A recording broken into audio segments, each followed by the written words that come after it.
Yo, yo, yo, what's happening, people? Okay, we are live right now, live from the village right now. It is 8:59 in the PM right now. I think it's the earliest I've ever started a gaming live stream right now.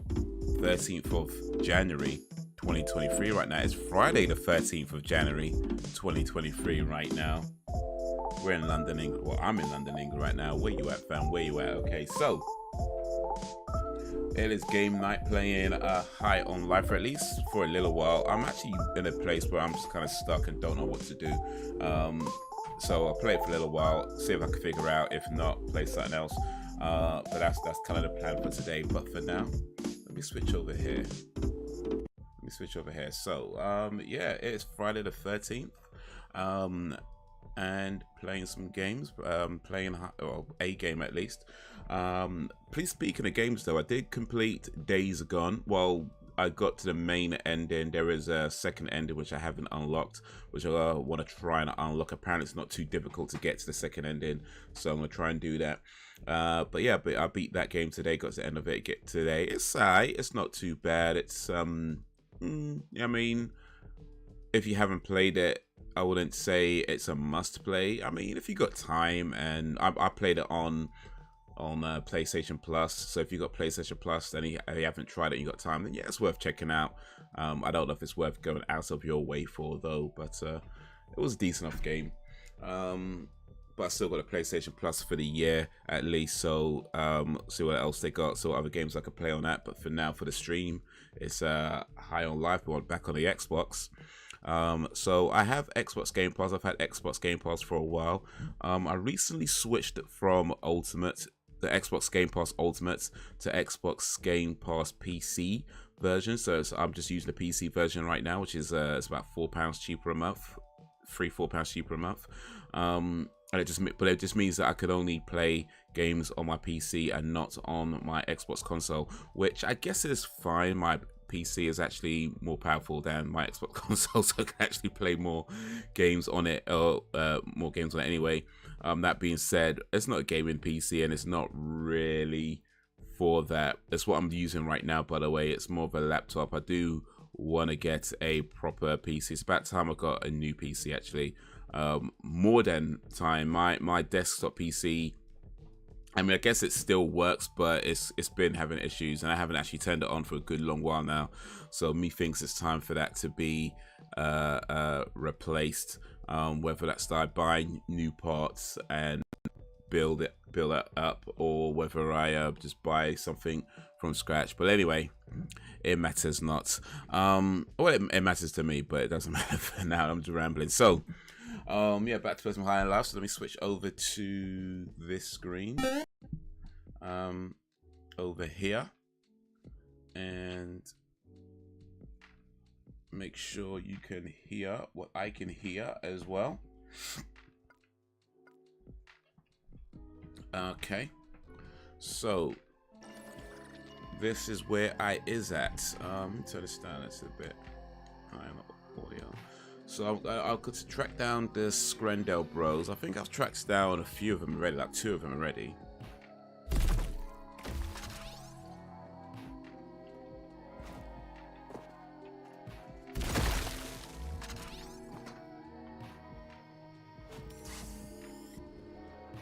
But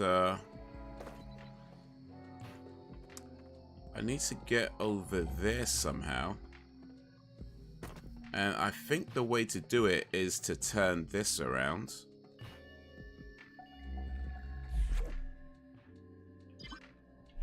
I thought you were done with me.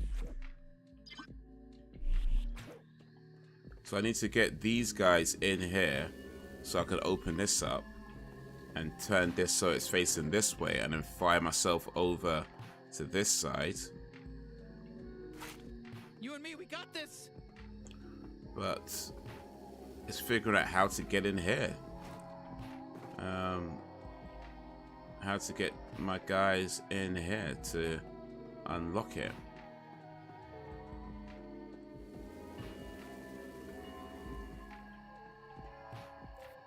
That's the thing.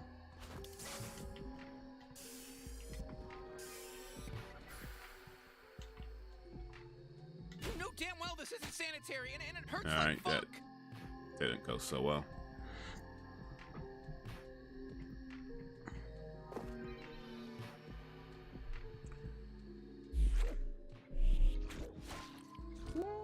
I'm so down the clown, man. All right.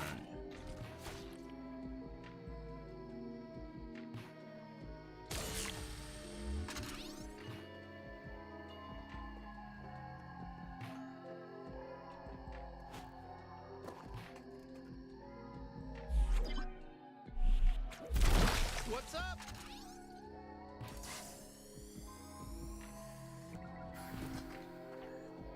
Yo, Frozen Gamer.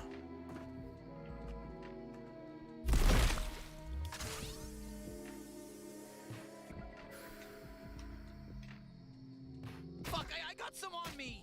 What up, Frozen Gamer? I bought a controller for my iPhone. Okay, nice. What kind of controller is it? Oh wait, no, you said the other day. Was it the Backbone?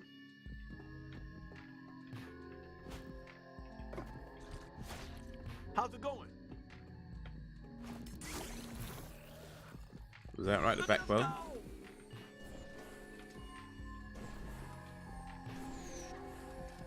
Yeah, how's that working out?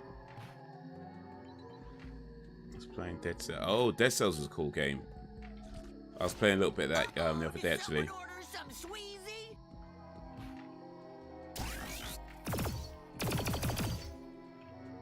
I need to figure out how to get inside this thing. It's probably like some stupid easy way as well. All right.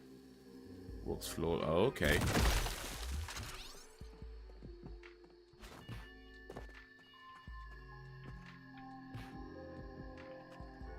Well, is it like an analog stick thing? Oh, I can't get high enough. Because I have an Xbox One. Sorry, an Xbox. What am I talking about? I have an Xbox Series X controller. I don't have an Xbox Series X, but I have an Xbox Series X controller. And I was using that with my phone when I was playing the games. I was playing the Xbox games on that, you know, the stream and then the cloud games. Yo, what up, Brex? And that works pretty well. As soon as it connects, it's... Oh, okay. Oh, nice, nice. Brex Bivy, the place to Bivy. By the way, if anybody knows how to get this, I'm open to suggestions. I feel like I've exhausted all that I can think of. I know I need to get creatures, little things in here, and that yellow thing in there. I need to get this guy in there somehow, because these little things, I need to get him in there somehow. But it's how. That's where I'm like, ugh.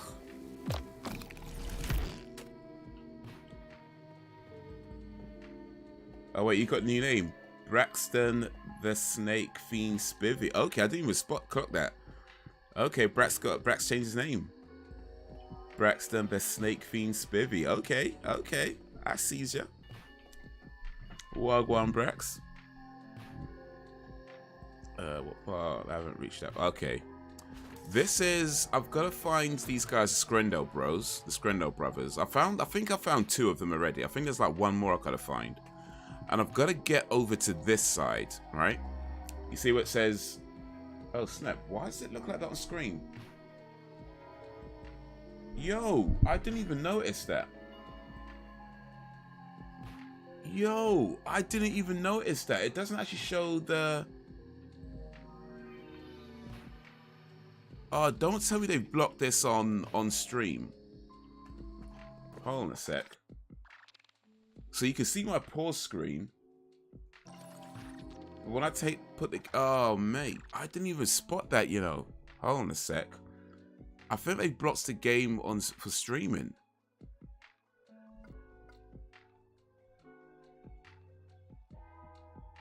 Let me see if I could I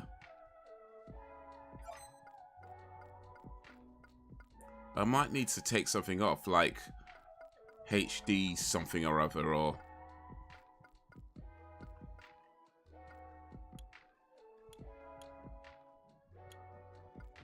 let me put some of these down to medium. That's probably not it.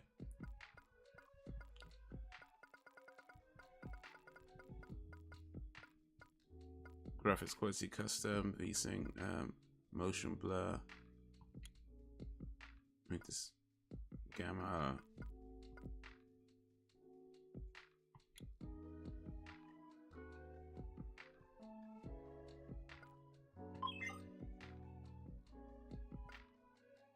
Oh wait.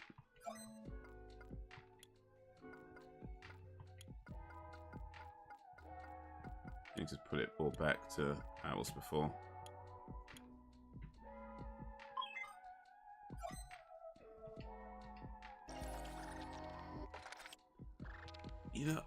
You know what?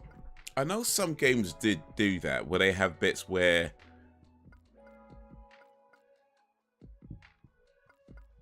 they don't show, where you can't stream the game, but it's usually not the game. Like, I only just spotted that now, like maybe a few, well, not now, but you know, a few minutes ago. Because when I set it up, it was showing. So I thought, all right, cool.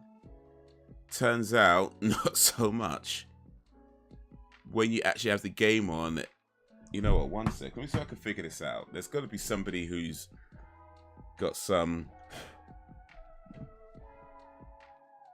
tutorial on how to stream the game. Yeah, I do remember when we were talking about powers, abilities, heroes, and villains, and I told you what my name would be. Braxton the Snake Fiend.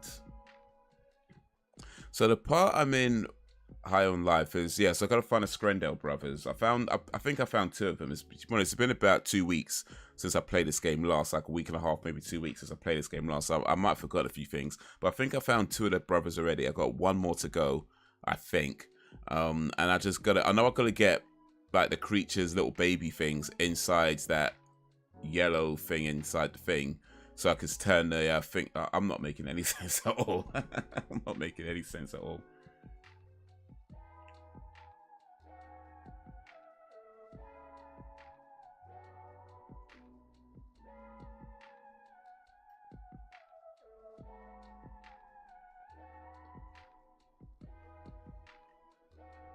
All right.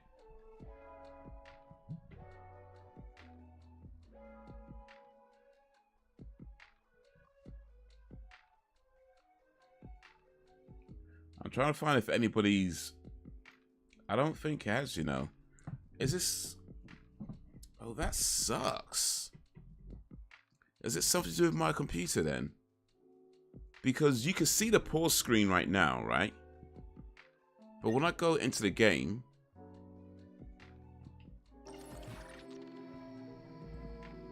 It's just darknesses. Like, all you can see is like the reticule and just like the minor things.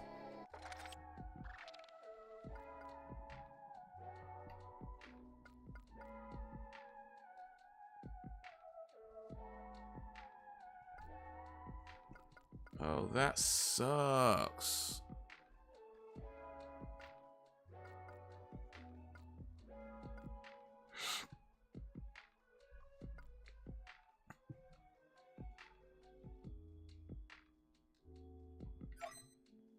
That sucks so much. If I can't play this game on stream, I can't lie, that kind of defeats the purpose of me even playing this game. I might have to play something else if this game won't show on stream.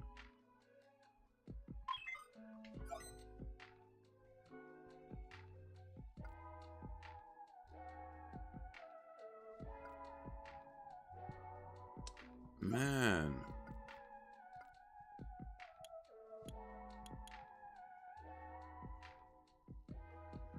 Yo, what up, Jakes? We're having some technical difficulties at the moment.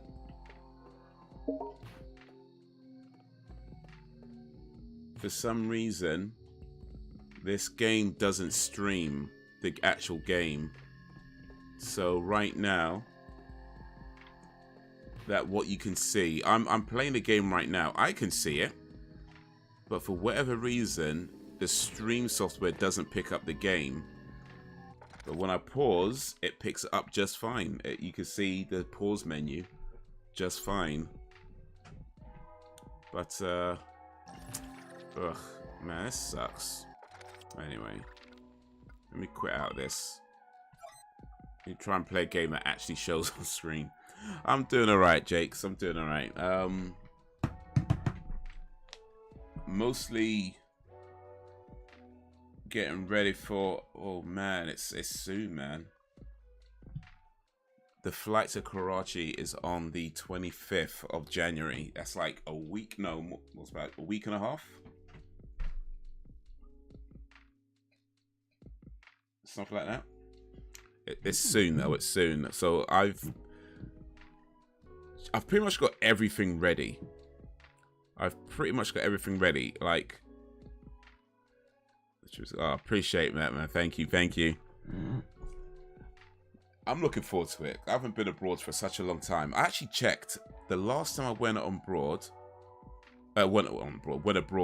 was nearly 10 years ago. That's crazy, bro. Nearly 10 years ago. I'm looking forward to it. Yo, what up, Urinator? How you doing? You could ask a question. You could ask it. I'm not going to promise I'm going to answer the question, depending on what the question is. I may not even know the answer, or I may not want to answer, but you could certainly ask the question, and then we'll go from there. But I appreciate coming through, Urinator.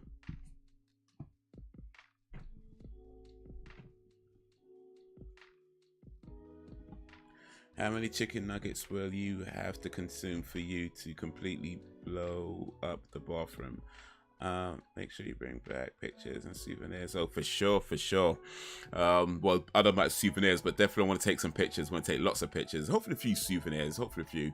We'll see if it can fit in my my luggage. How many chicken nuggets? I don't know how many chicken nuggets you would have to consume. I mean, it might depend on how the chicken nuggets are cooked. For one thing, like if they're not cooked well, that might mean you don't have to eat as many before you blow up the bathroom.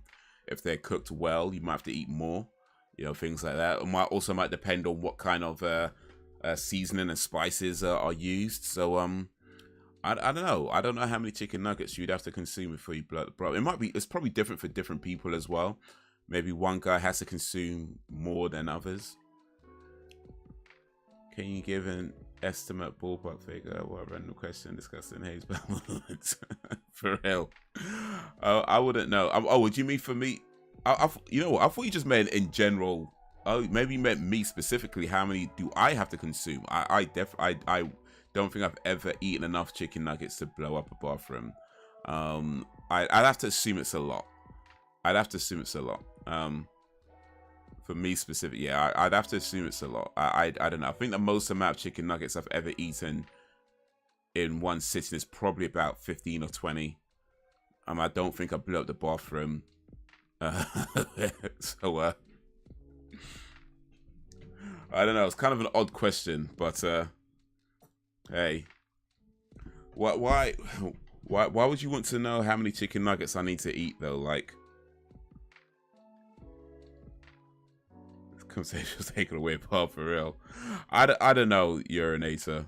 I don't know.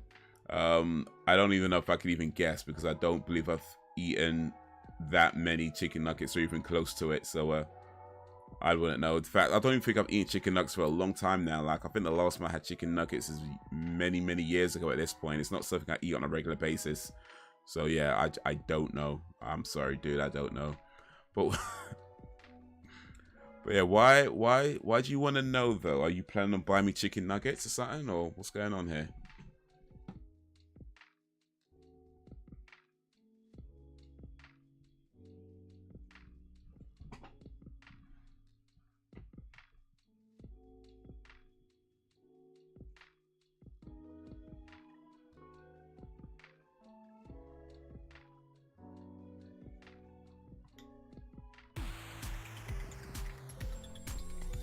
Just curious about this. Alright, no, fair enough. So a urinator, how many chicken nuggets do you have to consume before you blow up a bathroom?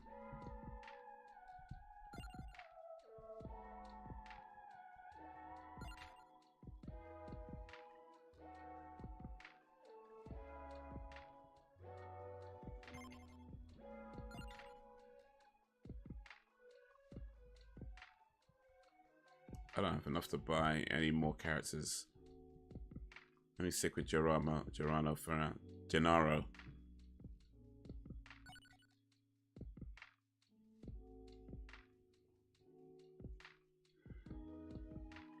I once ate 40 and it was a terrible situation in the bathroom. My landlord had to call the fire department in my... Okay. Well. Now you know not to eat 40 chicken nuggets in one sitting.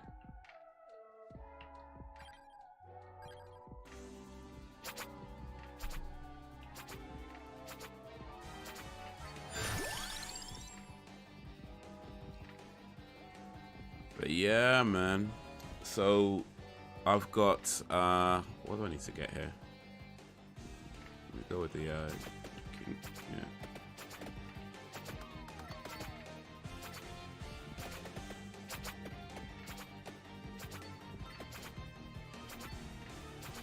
Only 39. Well, just one below. Guess that makes sense.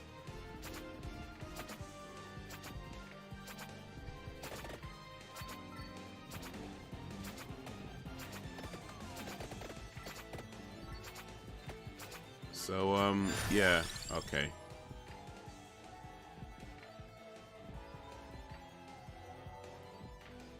We'll go with this one.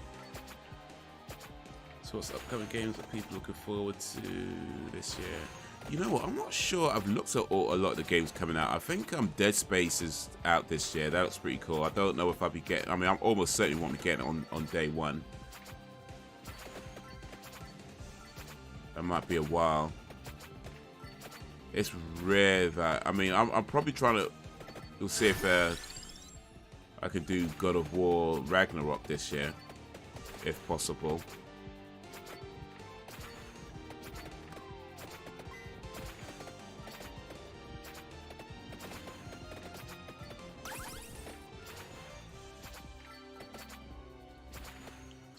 I'm looking forward to Resident Evil 4 and Dead Space. Yeah, Dead Space looks pretty cool. I mean, I played the original Dead Space, and I really did like that game. Part 2 is pretty cool as well. Part 3 was alright too, but can't lie, man. Part 3 kind of pissed me off at one point. I never actually completed Part 3. That's what pissed me off, by the way. Soul Survivor.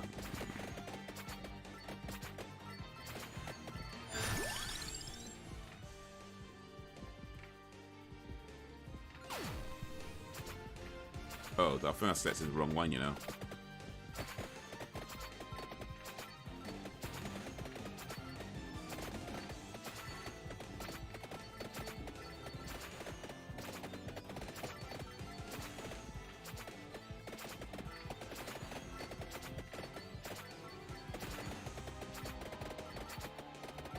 I'm actually looking for Star Wars Jedi Survivor or a sequel. Yeah, oh. Carrots get 10% lucky. Generates Dungeon Zone. I'm gonna go with this one.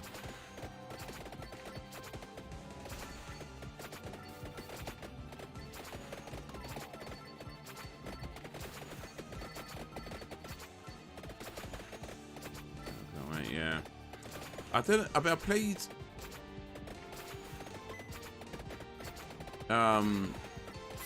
Was it Fallen Order? I played a little bit of that, and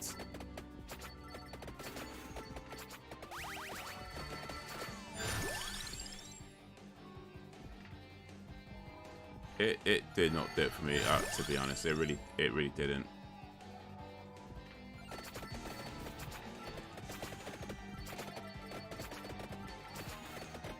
I think I played about 3-4 hours of it, and I was done. But I don't know, maybe Survivor's pretty cool. I don't know. We'll see.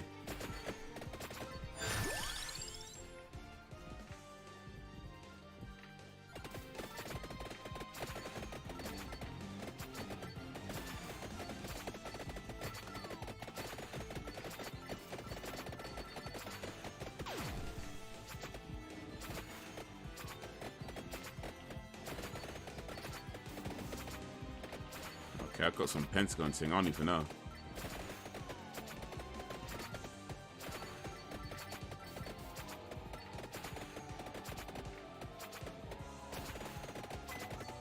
I don't even know.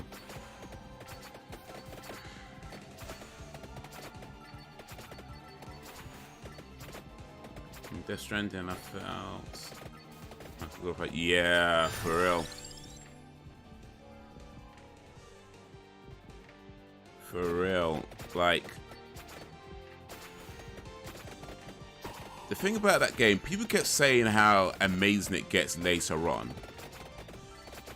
And I'm just like, you know what?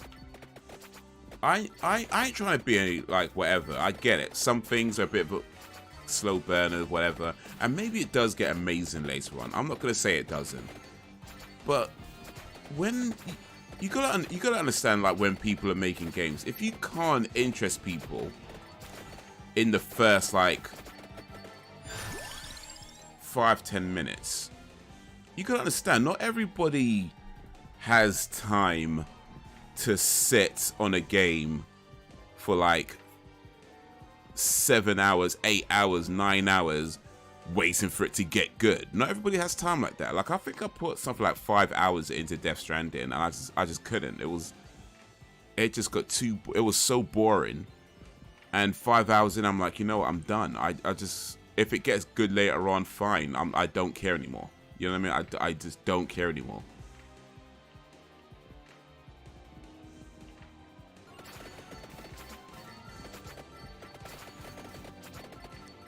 But it's like, I ain't got a problem with creators trying to be artistic or trying to do different things or whatever. And of course, these are good things to do because it helps to push games and just the whole kind of genre forward. So I'm not even saying it's a bad thing to do or whatever.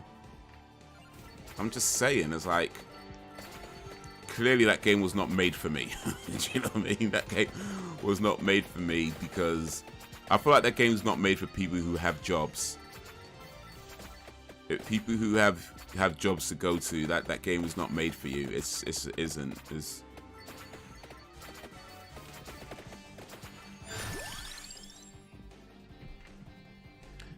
Yeah, I hate games like that which do not hook my attention at the start. And Death Stranding, you're traversing over long distances without engaging with a living soul. Right? It was just long. Like, bro, come on, man.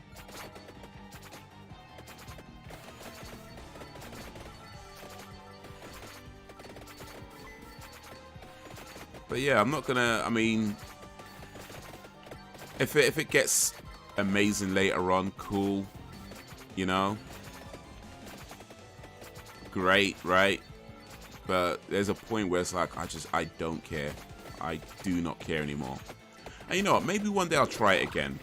I don't even. You know what? Maybe one day I'll be like, you know, I want to try this game again. Maybe. But when I was playing it, nah.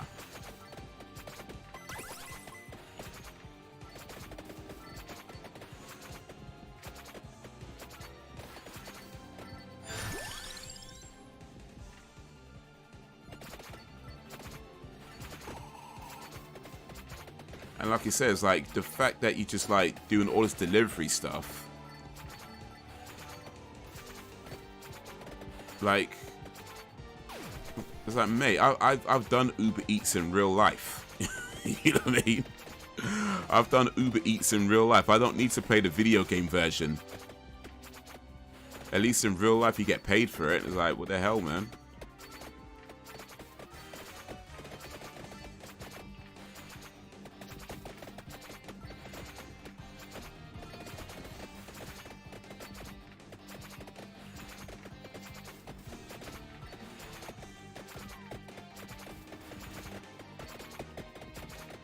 More of a casual. Ooh, you know what? I'm.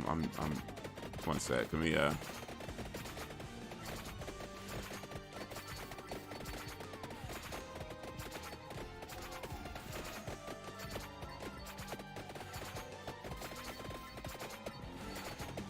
need to get more. No,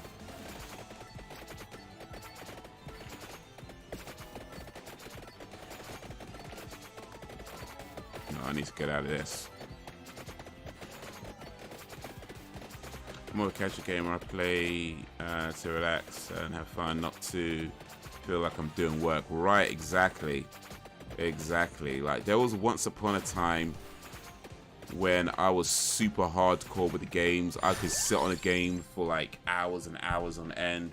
When you come home from school or whatever, come home from your part-time job, and you just like play games and do nothing else. That was once upon a time for me. And you know, if some people still get to do that, great, good for them. You know, if you got time for that, cool. I'm happy for you. But for me, no, I just can't do that. I just can't do that. Like, I'm super casual with games. I maybe get a few hours a week to play games these days. You know, at most I say most weeks I probably get between 3 and 5 hours a week to play games. Between 3 and 5 hours a week to play games, right? And sometimes not even that much. There was once upon a time I can do 3-5 hours, like just for the afternoon, you know what I mean, and then come back and play some more. But not right now. So for me, it's just nah. I can't.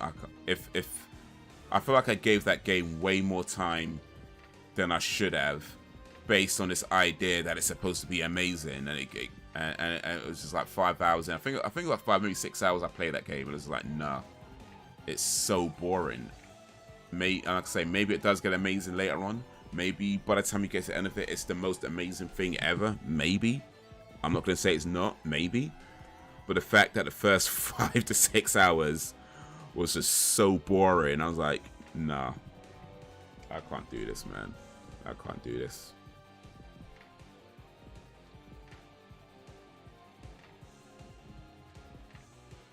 So I don't really play RPG oriented. The team is very innovative, no doubt, but sometimes he overdoes it for sure. Apparently they're making a Death Stranding 2, and they're potentially doing a Death Stranding movie. Can you imagine a Death Stranding movie? Like, what? A 2-hour movie of some guy doing deliveries? Like, come on. Who wants to see that? Who wants to see that?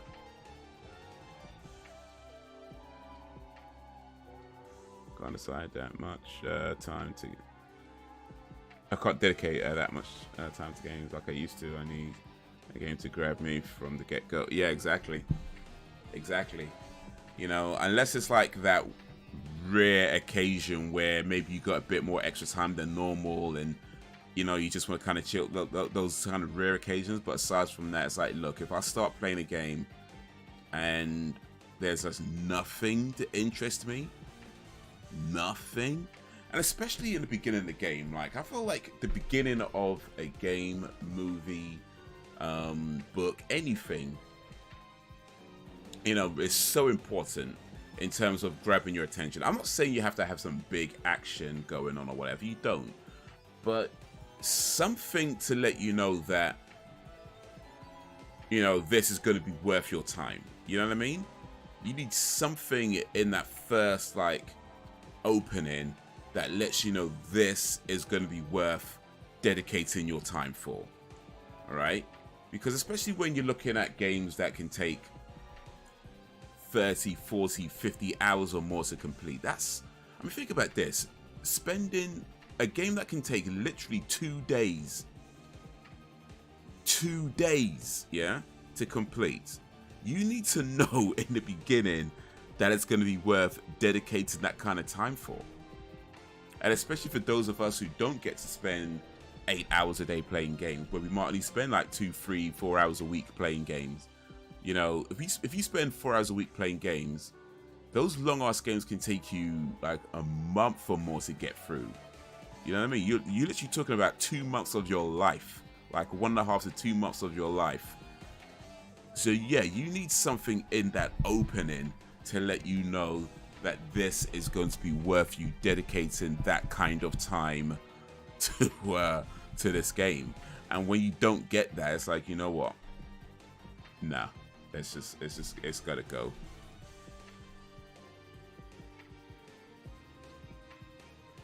One of the rare occasions when I wouldn't blame a director to deviate away from the source material if they made a movie of this trend, and I think they're gonna have to. They're gonna have to deviate quite a bit, I think. Okay, dark. People be acting like they have 0 cents in this day and time. Brain cells as dead as mummified coochie.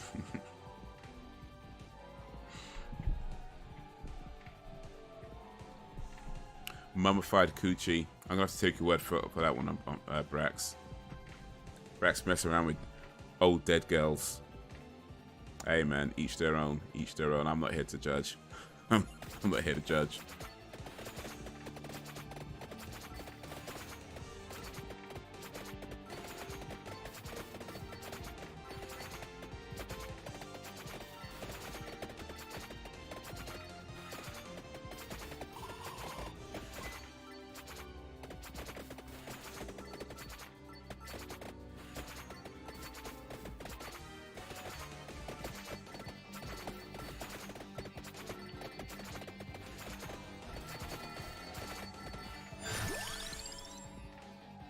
Alright, let me pump this one up.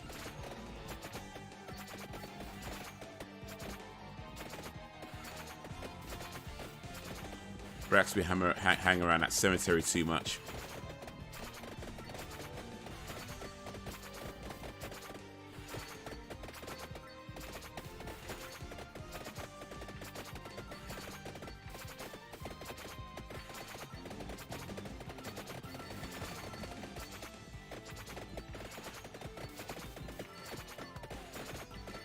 Yeah, the thing is though, when it comes to like say movies or whatever based on video games, I actually think that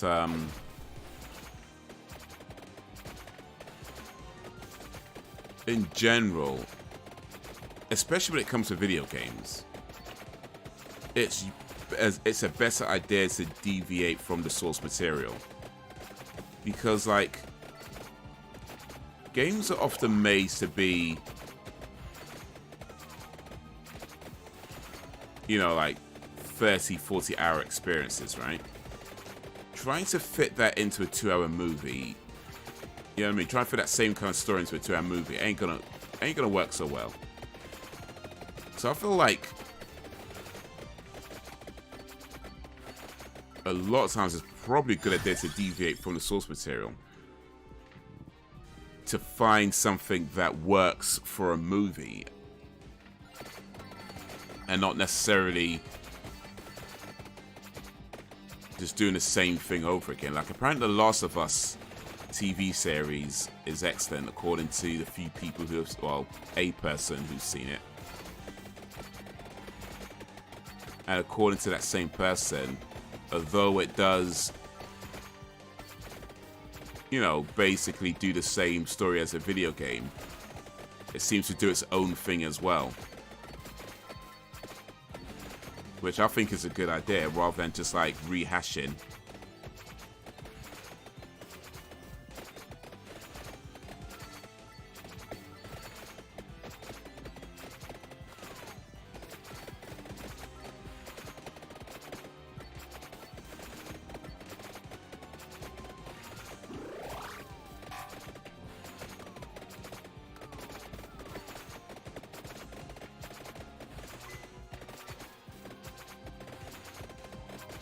Big man over here.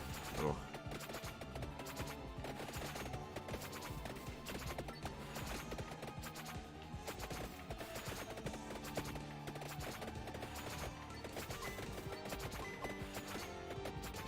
That's the question. What's been the best game to movie adaptation you guys ever seen? Ooh, you know what?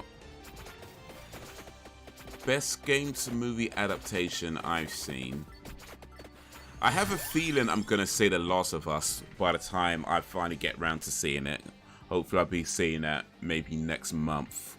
And I have a feeling that I'll be saying The Last of Us by then. But for now, I've not seen it, so let me not prejudge it. The best game to movie adaptation I've seen right now.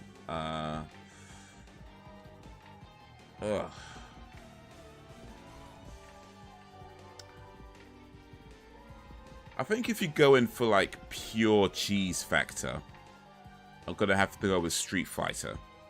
purely for the cheese. It's so cheesy, it's ridiculous. And I do like a good cheesy movie. I can't lie. I like a good cheesy movie. If we're going for like a good, solid, well-made movie, Jacob's going with Hitman. Okay, interesting choice. One that I won't agree with, but interesting choice. Actually, which Hitman? We talk about the first Hitman movie or the second Hitman movie? The first one, not so much. The second one was a little better. Yeah, that Brexit can. Oh, that's Brexit, right? Yeah. Gotta have that cat active like my Johnson filming.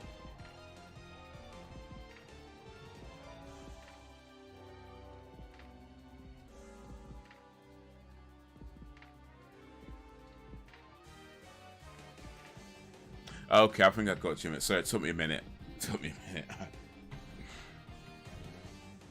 The second hit, okay, yeah, the second Hitman movie was, I thought it was a little bit better. That's the one with what's his face? Timothy Oliphant. No, Timothy Oliphant was the first one. Yeah, well, never mind. But yeah, the second one was a bit better, in my opinion.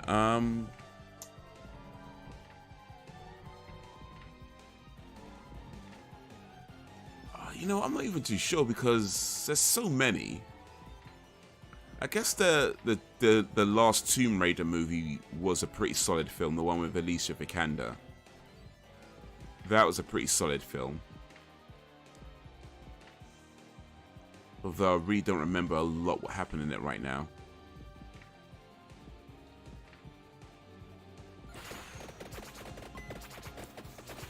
The Hitman series, not Hitman, sorry, the Halo series, excuse me. I thought that was a pretty good series. I thought they did quite well with that.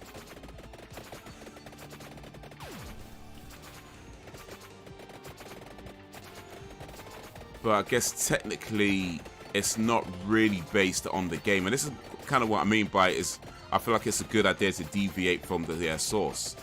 Because with what they did with the Halo series is they set it before the game, which means that although there's like certain points they hit, for the most part it's its own story that doesn't have to rely too much on what happened in the game to make it you know, a decent show.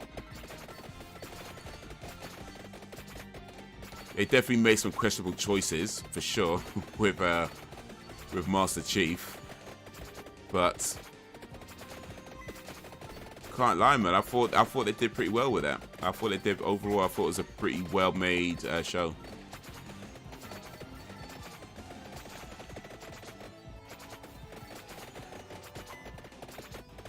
Oh, you know, I've kind of backed myself into a corner.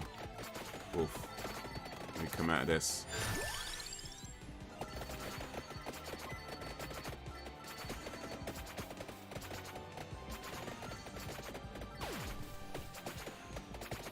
Kind of got lucky there.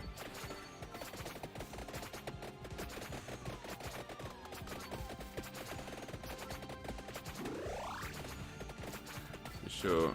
For pure cheese Super Mario. Oh yeah. I mean, Super Mario, yeah, that's just classic, isn't it? I mean, it's classic for all the wrong reasons, but it's still classic. Actually, no, to be fair, not all the wrong reasons. Oh, I'm getting cornered. Let me come out. Not all the wrong reasons. I think, to be fair, it is the first movie to be based on a video game. The first ever movie to be based on a video game. And I'm getting cornered. Oh, mate.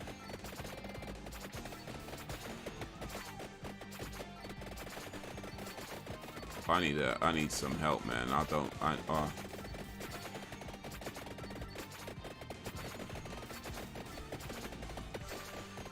And not only is the first movie to be based on a video game, It was a movie that was so bad. Ooh, that was close.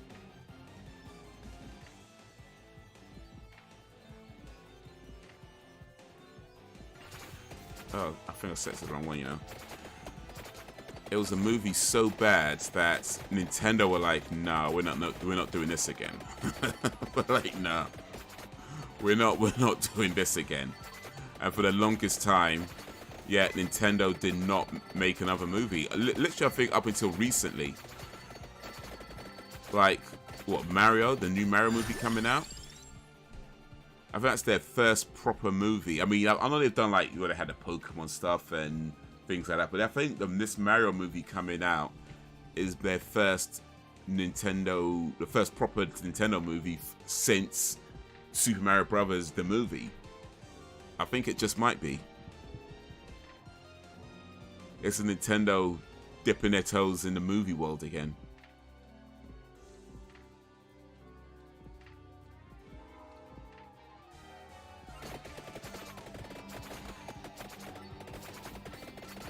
But yeah, Bob Hoskins. Rest in peace, Bob Hoskins.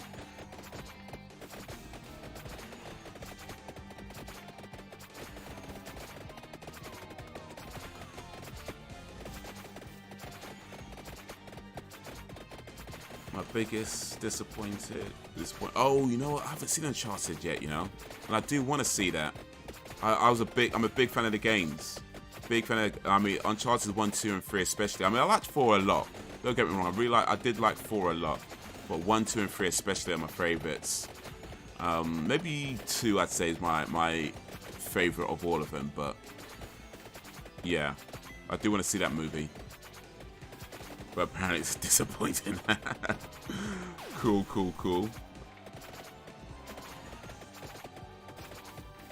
Full casting. Oof. I like Tom Holland, man. I like Tom Holland. He was really good at Spider-Man. But is he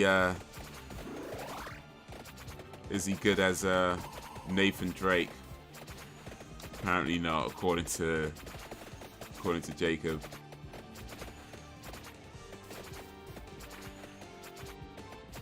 Just 2 and 4 unbelievable to me.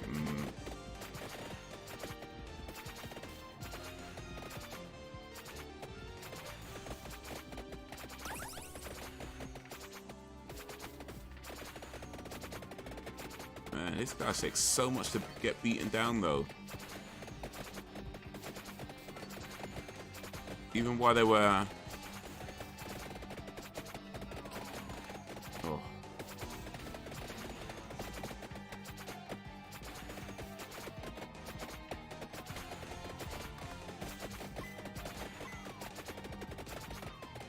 Even while they were timed out, I still couldn't take out some of these guys, man. I'm not strong enough, clearly.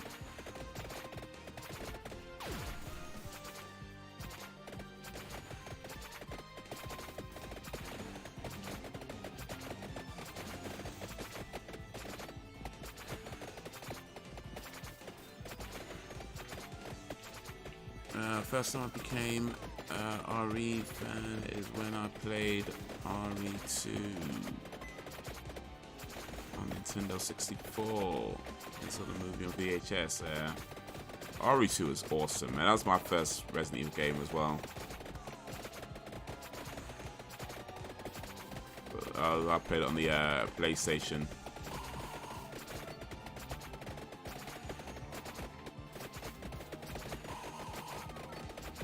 But yeah, man, great game.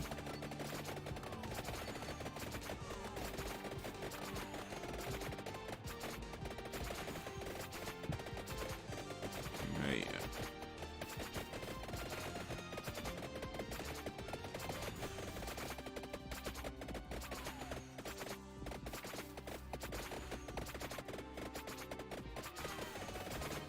I don't think I'm gonna last much longer. My health is mad low. Oh, there you go. Oh. Hey, that game you're playing looks tough. Oh, it is. It's called Vampire Survivors, and the idea is that you just gotta survive for as long as you can, get as high a score as you can, collect as much money as you can, And then you can use that to buy upgrades, which helps you last longer the next time around. But yeah, it's pretty tough. I like it though. It's a cool game. Very simple idea. But yeah, it's tough. Got the rules. Oh, for real, man. But speaking of Bob Hoskins, though, let me tell you a story about Bob Hoskins that I heard. That, I mean, I guess I don't know if it's true or not because, you know, I weren't there. But it's a story that I heard about Bob Hoskins, which I thought was really cool. So, the film Untouchables. Was it Untouchables? No, I think I can't wait. Anyway, doesn't matter. I might look up later, but there was a film where Robert De Niro plays Al Capone, right? I think it's Untouchables, but the film where Robert De Niro plays Al Capone, right? Now, Robert De Niro was the first choice for the filmmakers, right? But at the time they asked him, he hadn't committed to the role, right? Because they weren't sure he was involved in weight gain and he was doing other projects, blah blah blah. So he was their first choice, but he hadn't committed to the role. And on the chance that he wasn't going to be able to do it, they asked Bob Hoskins if he'd play Al Capone, right? You know, do an American accent and this and the other. And Bob Hoskins said, "Yes, I'll do it." And then when Robert De Niro then said, "No, I am available now. I'll do the movie." You know, the filmmakers said to Bob Hoskins, they sent him a letter saying, "Well, thanks for being available, but we're going with our first choice, you know, Robert De Niro. But here's your pay for being available." So they paid him for, you know, even though he never actually did the movie, they paid him anyway, right? And so this is the bit that I thought was really cool. Apparently, Bob Hoskins wrote back to them saying, "No problem. And if there's any other movies you don't want me to be in, just let me know."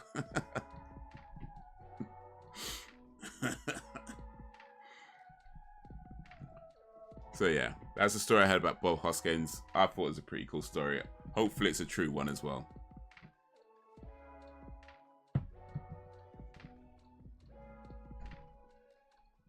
I like it. And the remake of Resident Evil 3, ain't played them because I don't have the PS5. I got some streamers I follow play it.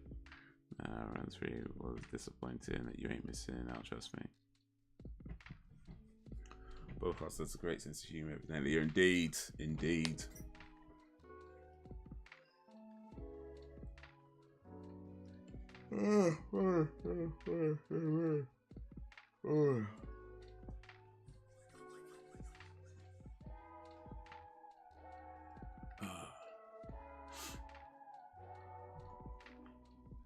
Yeah, Resident Evil 1, 2... Actually, technically speaking, I've never actually completed Resident Evil 1. I only ever completed the remake of Resident Evil 1. But the original Resident Evil 1, I never actually completed that. But Resident Evil 2, 3, 4... 4 is where I kind of tapped... Is what I got up to. I guess that's the last one that I really enjoyed. Of the main series, that is. The last of the main series that I really enjoyed. 5 I kind of tapped out on. I played a little bit of 5 and I was like, nah, this is not doing it for me. And 6 I just didn't bother with because it looks a lot like 5, so I never got around to it.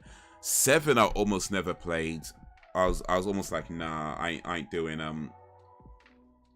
I ain't gonna play 7, but it was free on Game Pass, so I figured I'd try it out. Plus I heard it was really good as well, so I tried it out. And yeah, I did like 7 actually. Resident Evil 7 was really cool. But 8 I've not played yet. And then Code Veronica was really cool, although I never actually completed that either. And Resident Evil 0 was really cool. Michael Caine was also in it. What, in the Untouchables? Okay.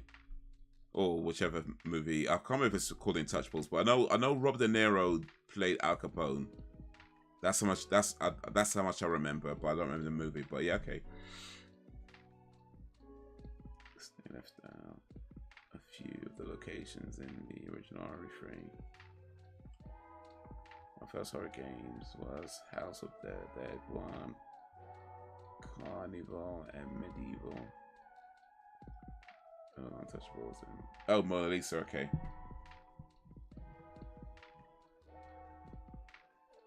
Oh, wait, sorry, I think I missed some stuff in the chat, my bad. Hoskins saying Kathy Tyson. Oh, sorry, my bad, I missed that bit. Sorry. Oh, man, that's alright.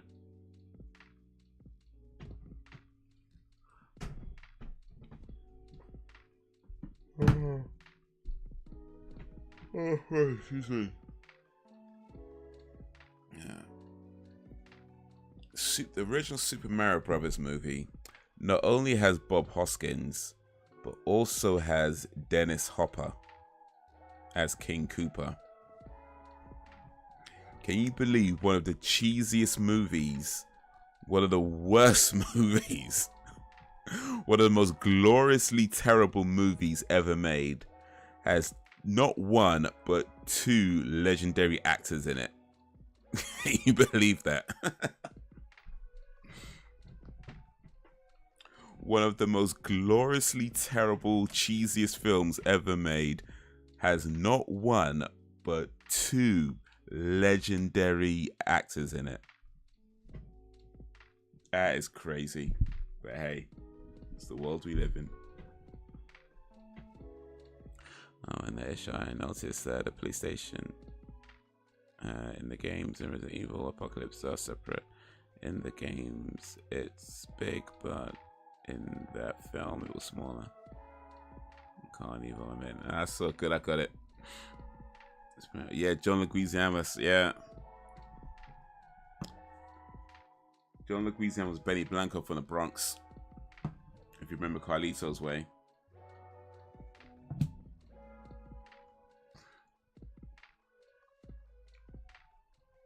It was also in Spawn with Michael Jai White.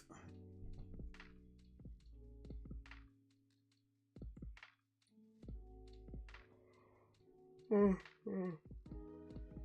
man, excuse me. Oof.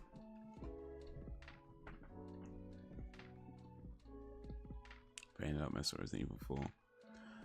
I feel like that's a hard game to mess up if you're gonna remake it. But then again, hard is not impossible. You know what I mean? Hard is not impossible. But yeah, I think that'd be a hard game to mess up because Resident Evil 4 had a really good base to the idea. It took the kind of survival horror aspects and just made it a bit more action horror. And because it was the first in the series to do it, I think that's what made it work really well, because it was the first in the Resident Evil series to kind of go a bit more action horror. But I think at this point in time, with that being done before, Haze last words, indeed. But I think at that point in time, in my opinion, and this is just my opinion, I think it'd be a good idea to dial back the action, not go full on survival horror with Resident Evil 4 for the remake. I don't think it'd be a good idea to go full on survival horror for the remake, but I think it'd be a good idea to dial back the action and just make it like a kind of a balance between the survival and the action horror stuff. Because 4 was kind of already doing that a little bit already anyway. It just lent a bit more towards the action horror. So I feel like if they just dialed back the action just a little bit, then yeah, I feel like that could work. But hey, you don't know till you know, right? I'm gonna give it a spoiler you're gonna see for yourself as you go through the ish.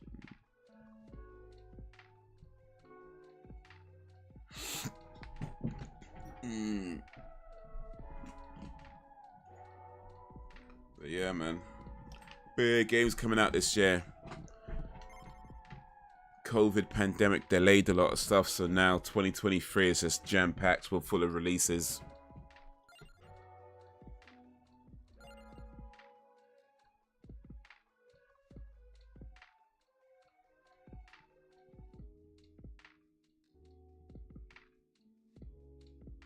I can't afford nothing, man.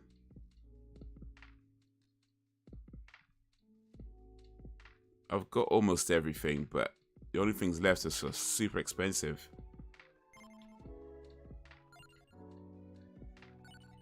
You know what?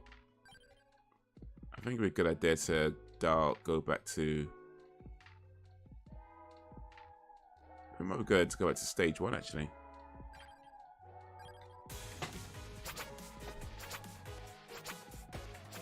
Because I could probably get a lot from stage 1 with souped up characters.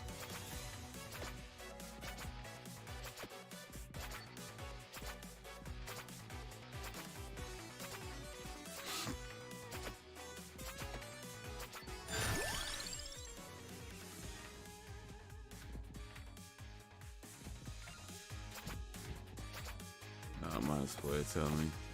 Well. Let me close my eyes to the chat for a second then, because I'd rather not.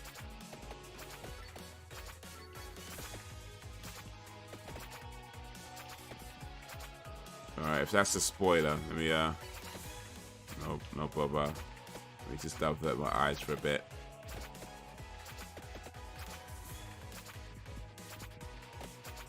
You remember that far back?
Bombards in a circle.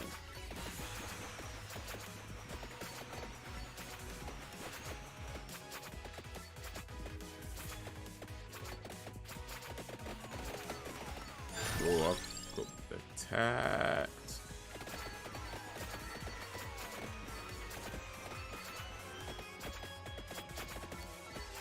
I could do like that garlic, you know.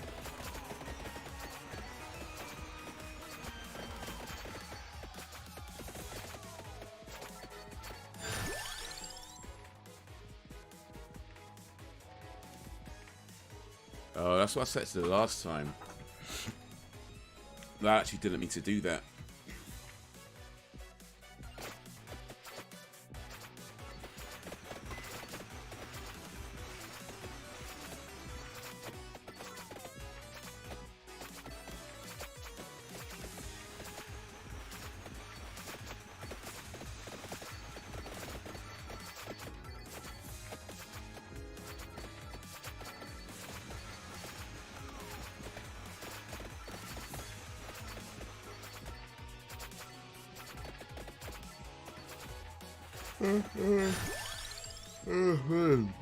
Close the bouncer projectile. Number of bouncers affected by amount.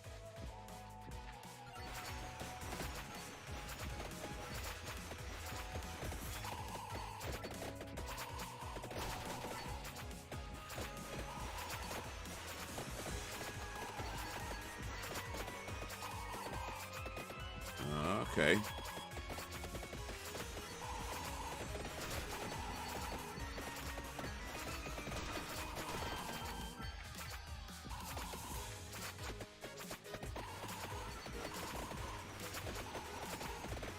think I like this one.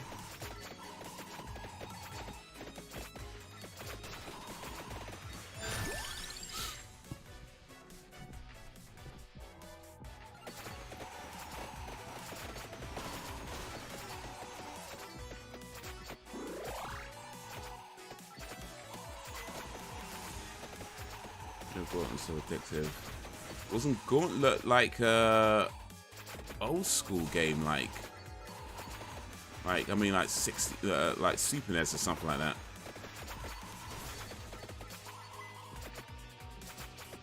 Or Sega Master System, Mega Drive or something.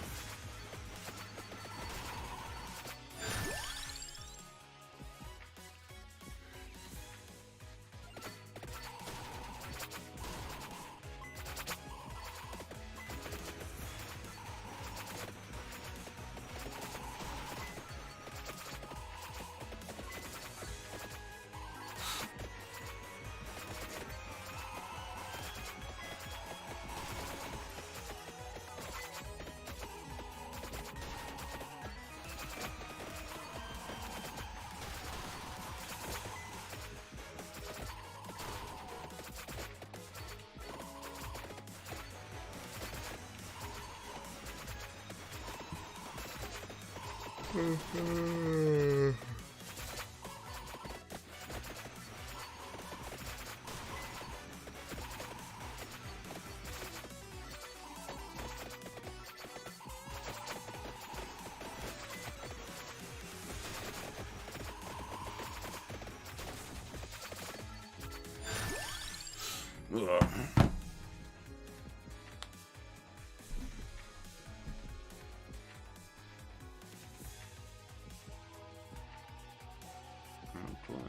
I need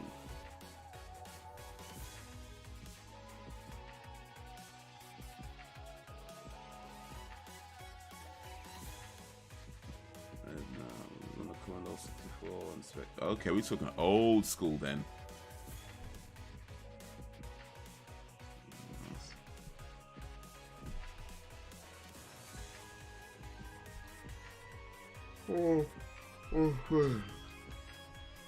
Ugh.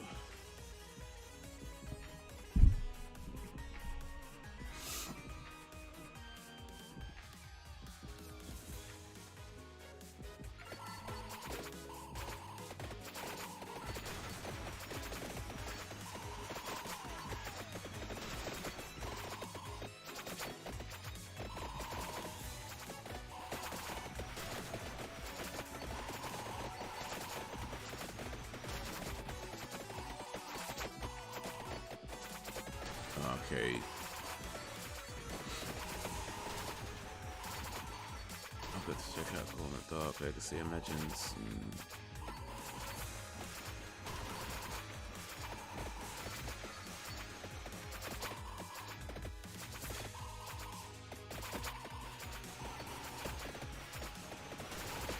Alright, so speaking of old school games,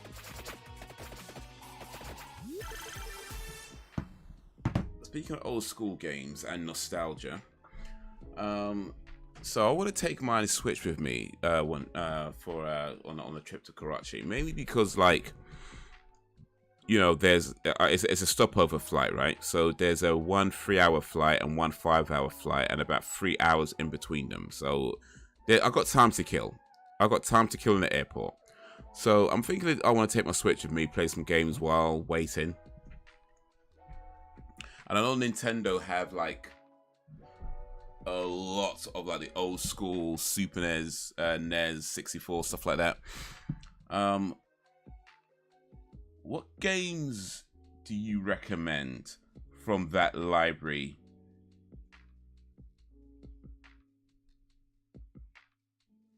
Sorry, I just got a little distracted.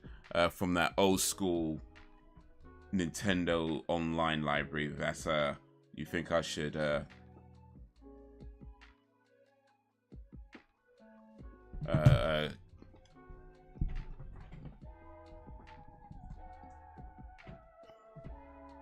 should definitely get.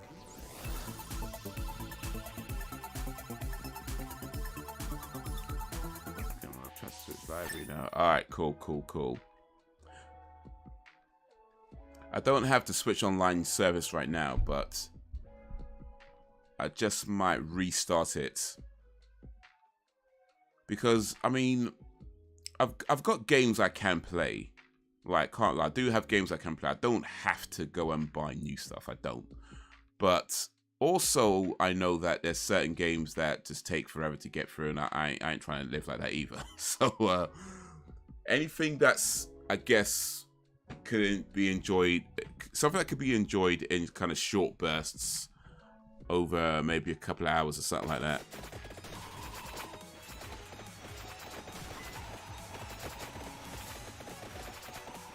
I don't know if I'm going to be playing on the airplane itself.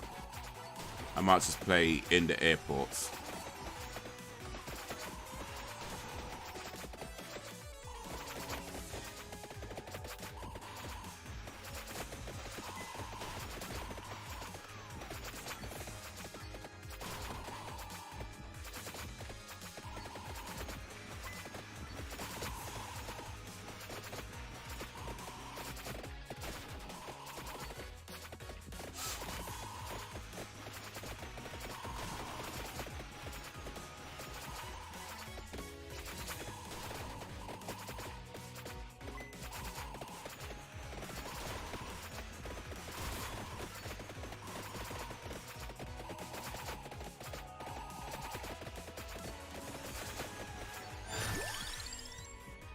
Definitely need to get my armor.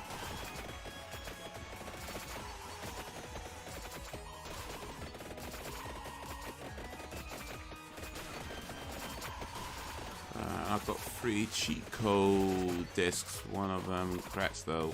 One of them has Gauntlet Dark X in it. Okay.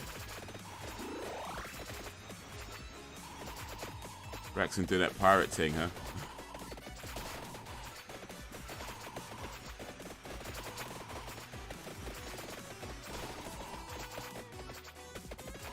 Can't lie though, back in the day, them pirate games were too easy to get, especially like in the Dreamcast days. Them pirate games were too easy to get. Like, I remember one time, my little brother come home with a box, must have been like 30 something games in there for Dreamcast.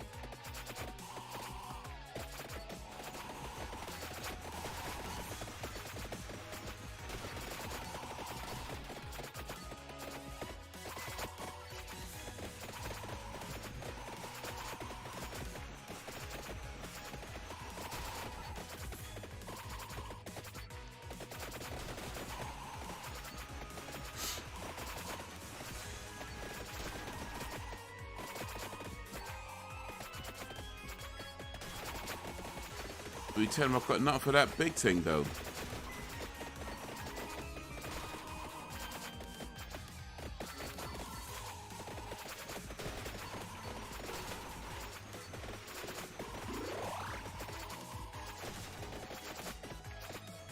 My game took. Oh yeah, Dinosaur Hunter. Yeah, yeah.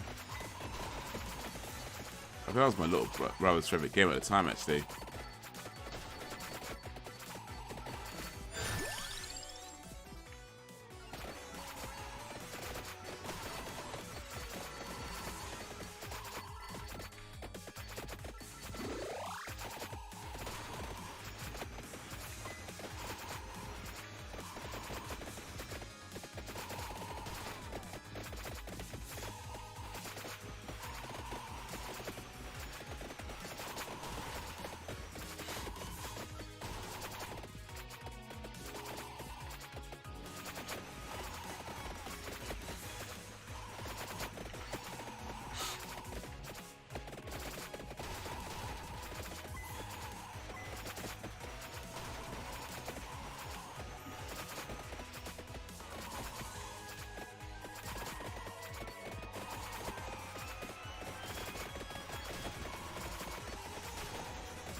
Uh-huh. Loads of these things now, man.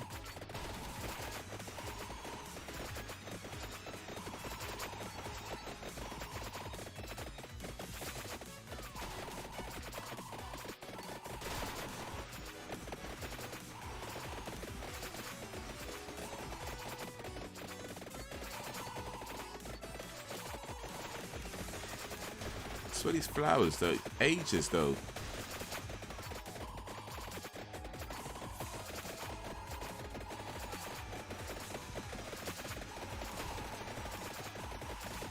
I need to run through this. Let me just.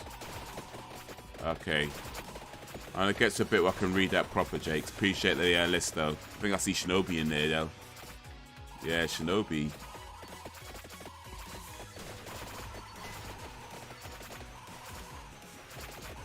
Actually, no.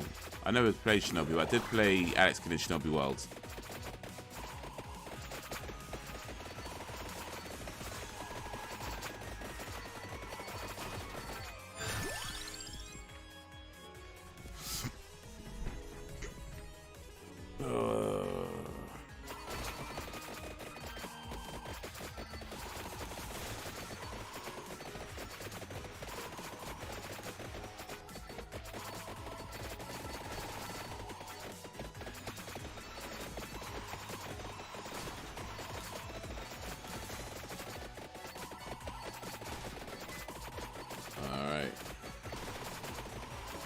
Another big man over here. Alright, let me pause for a sec though.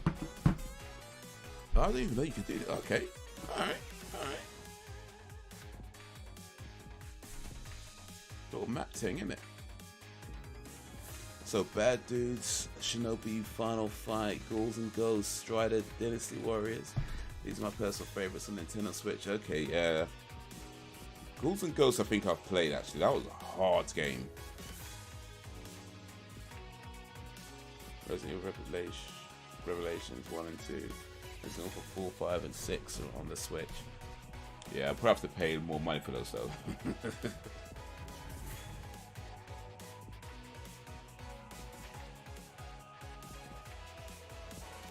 Actually, Resident Evil.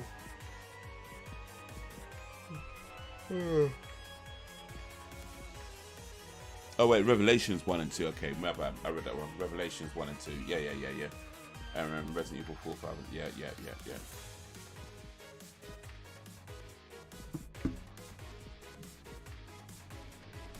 Yeah, I might do the Switch online thing and get some of the old school NES games and play some of those because I feel that'd be good to have in the air, especially in the airport where you just kind of sit in there for a while. I'll just get some coffee and play some games until my flight's due.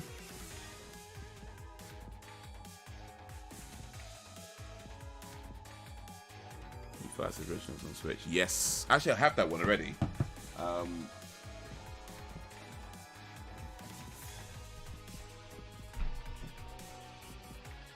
Well, I have it as part of the collection.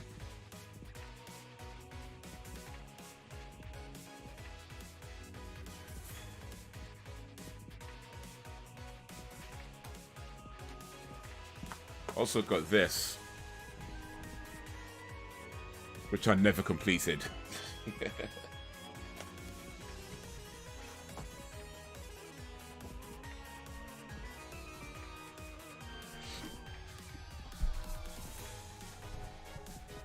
Every time you got Mario Odyssey. Well.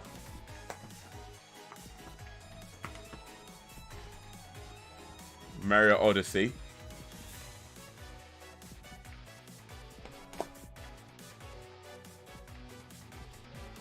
Breath of the Wild. Although I've not actually completed this game, so I don't know, maybe this is the one that I should be playing really. Maybe this is the game that I should be devoting my time to. Breath of the Wild. I never actually completed that, and there's a new one coming out, Tears of the Kingdom. Something like that anyway.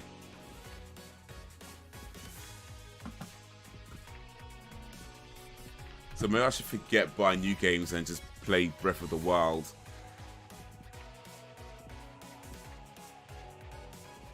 Dark Souls ways off for real, man. It's a nonsense how hard that. And you know what? Here's actually, let me be fair. Let me be fair. It's it's a game that it's hard, but you always know what you're supposed to do, right?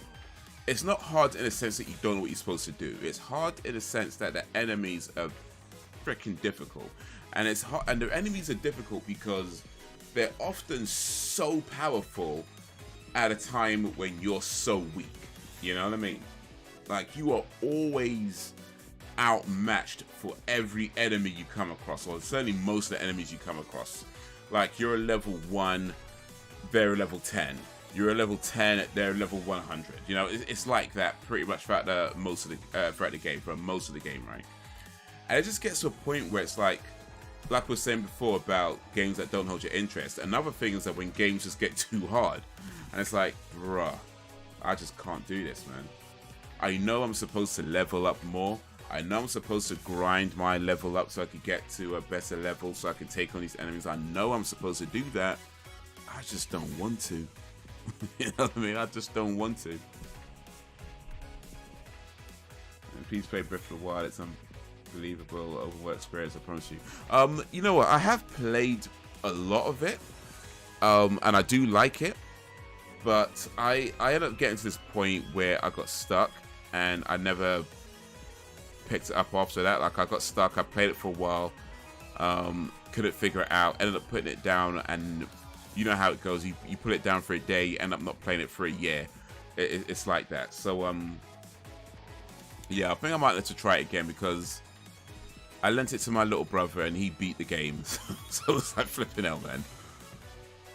And I've got 2 little brothers. They both completed it and beaten it.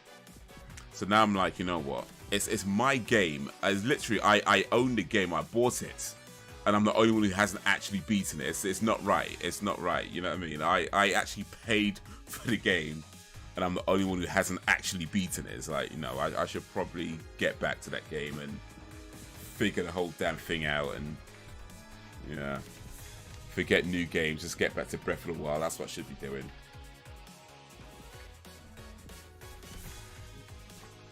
Haze Channels has me pulling my hair out of frustration. For real, man. And even like Demon Souls, and I've played Bloodborne a little bit as well. Bloodborne apparently is the easy one. But nah, they're not for me. They're not for me. I mean, games like that are for a very specific type of gamer. People who have time to get good and love that kind of challenge, and that's just not me no more. Maybe that was me 30 years ago, maybe, right? But no, that's not me right now. It's what puts me off games like what's that new one, Elden Ring.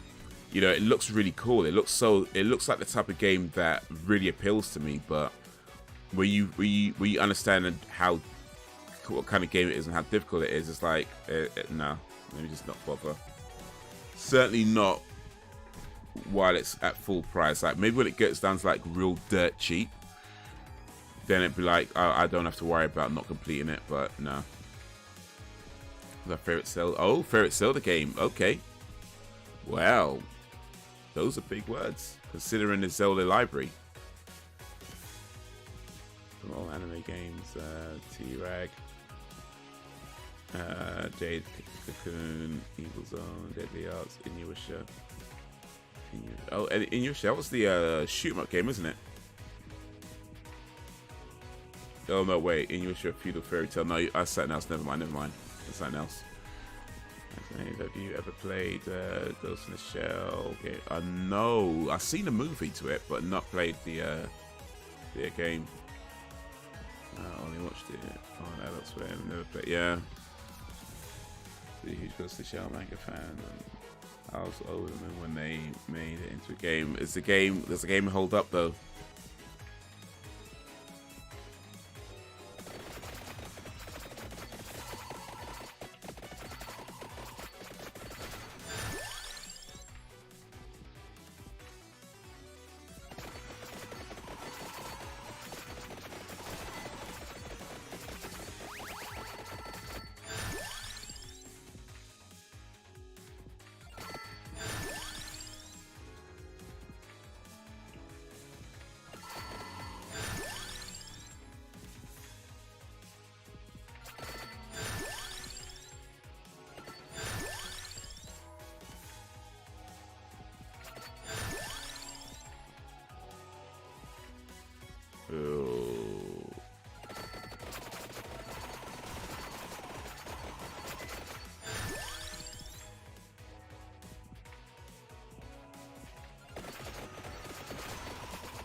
Oh, let me get to this thing.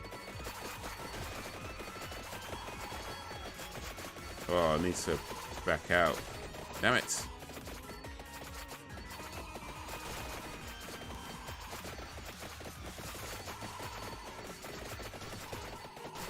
Got crowded.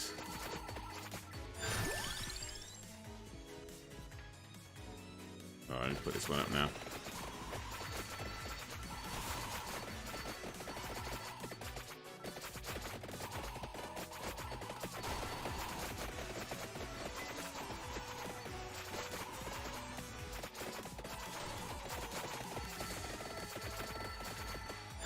There we go. Oh, not quite.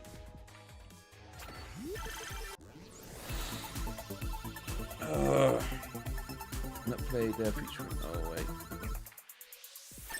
the game holds up in my opinion, but I might be biased though. Well, there's a feature on. Okay.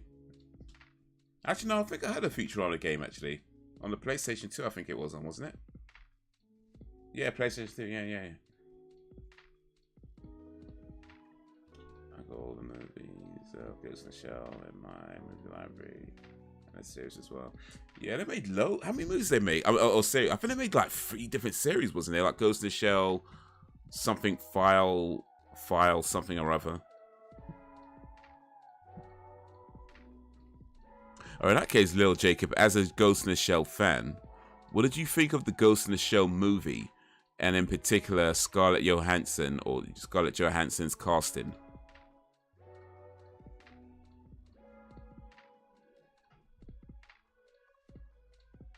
Wish Eureka 7 was a game too. Oh, was that an anime?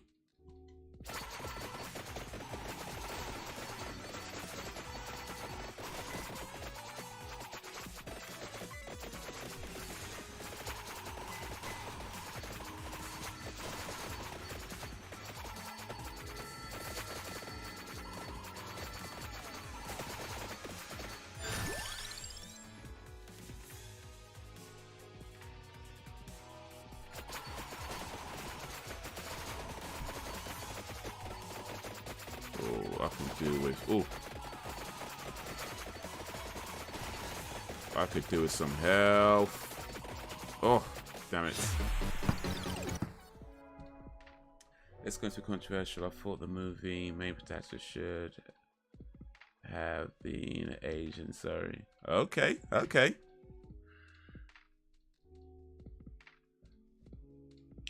Wish Eureka 7 was a game too. Yeah, I would say that I didn't have a problem with Johansson's casting. Whether or not it would have been best as an Asian, I guess we'll never know.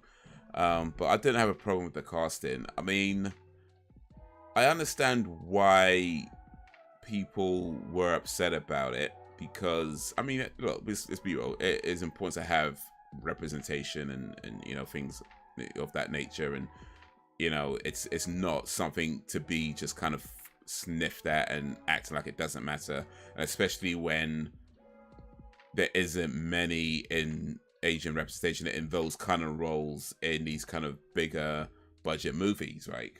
Outside of, you know, Asian territories. So I get it. I get why people are upset about it, but I will say I personally did not have a problem with the casting. As far as the character goes, I mean, technically she's not even human, right? She's not, you know, as a robot. But I would say that there was something they did in that movie which, I mean, it didn't bother me directly, but it certainly was one of those moments where I thought, yeah, they're taking a piss. You're taking a piss. It was definitely one of those moments where, like, bruh, who greenlit this idea? You know what I mean? It was one of those where, like, I think you should have But it did some really cool stuff. Like, I liked Beat Takeshi in that movie where he never spoke English. He just spoke in Japanese throughout the whole movie, even though he clearly understood English. He never spoke English. I thought that was a really cool thing to do.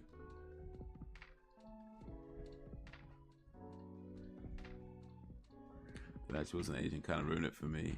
But it was still a decent movie. The movie has a serious cult following. Haze. What was that moment? And I gotta have my talk filming. Yeah, dinosaur hunting. Alright, so you know the moment, the bit where she's figuring out they put a human brain in a robot, right? Oh, spoilers, by the way. If anybody who's listening hasn't seen it, spoilers. So the bit where she's kind of figuring out that they put a human brain, human memories inside the robot, right? And she's trying to figure out who she was before they made her into a robot. And she finds who she was. And it turns out she was this little Asian girl.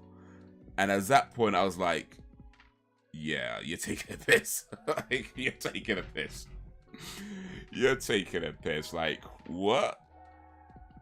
Somebody somewhere should have looked at that and been like, I don't think this is going to be as cool as we think it is. You know what I mean? Like, one of those, like, this might not go down so well. And it didn't. I think that pissed off a few people, is actually.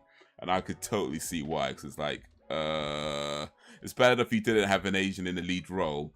Now it's like you have this little Asian girl inside a white woman's body. It's like, what?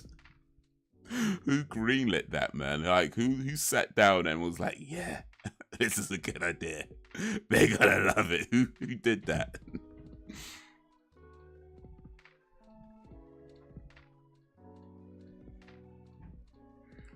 Yeah, she was never human. Yeah.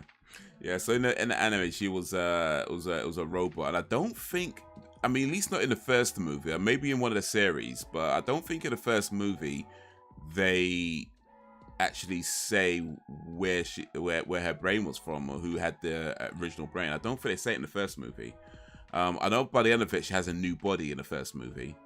They don't do that in the live action film. But yeah. I can see how that could offend people. Yeah.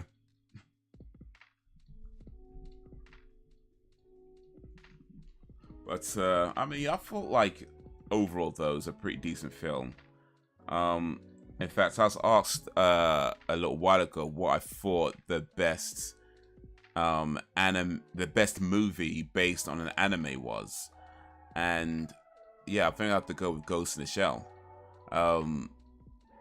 Despite all the controversy and everything else that came along with it, it's a pretty solid film, you know. You know what I mean?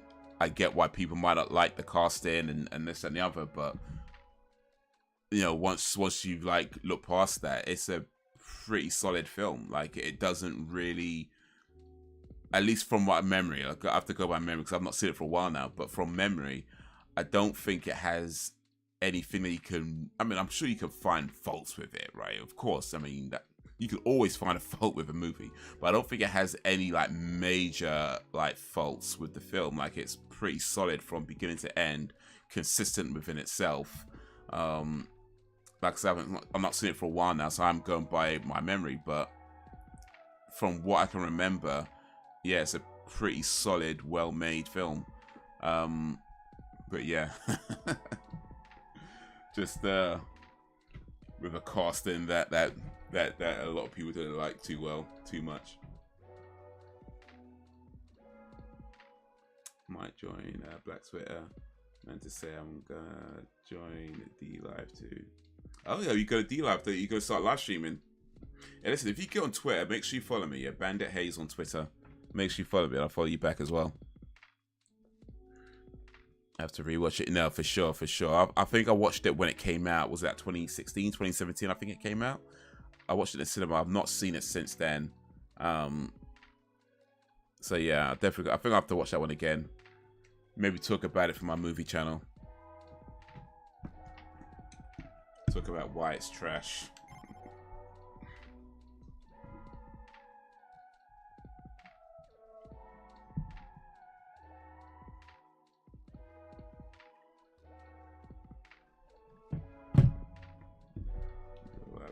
yeah, for sure, man. We could all join in Braxton's live stream and watch him play Resident Evil.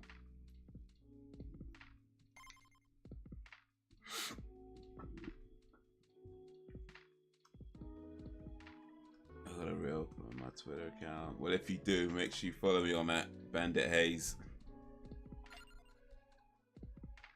But I still don't have enough, you know, to buy anything. 11,000, you know, bruh, 7,000, 16,000, 7,000, 7. I got nowhere near the amount I need. It's crazy because I got all these power-ups. I swear the game was not getting any easier.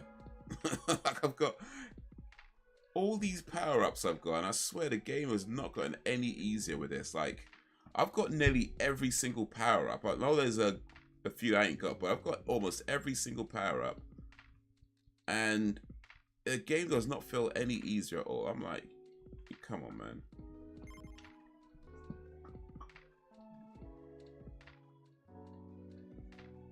Oh, both you guys, yes, sir.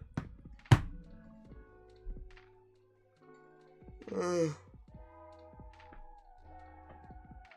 man, excuse me.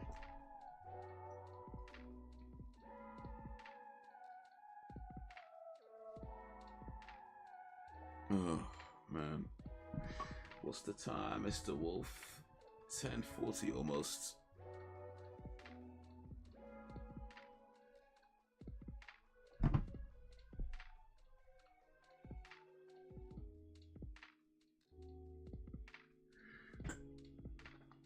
Tenchi, Muyo, Trigun, Cowboy Bebop, Outlaw Stars, Zoids, Knights of the Zodiac, Dot, Hack Sign, Sailor Moon, Gundam Wing, BDZ. Oh, was that? No, that's not Dragon Ball. BDZ? Okay, I don't know what that is.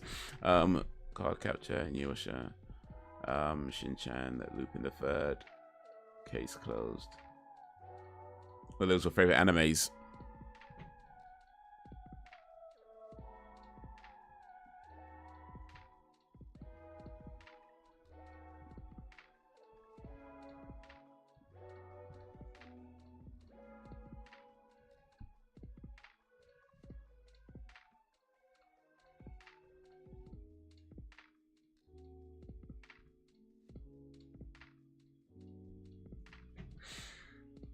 Oh, man.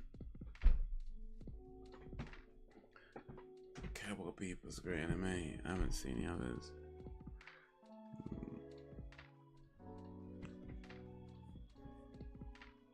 Oh, man. Oh, man. Oh, man. Guess that tiredness is catching up.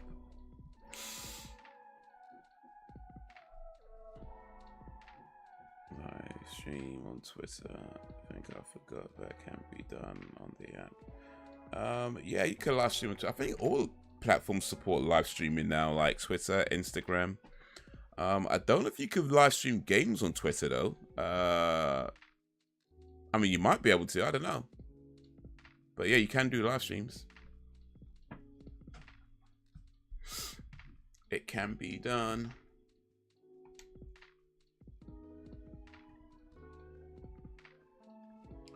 But Twitter is kind of up in the air right now with some of the changes that have been happening recently.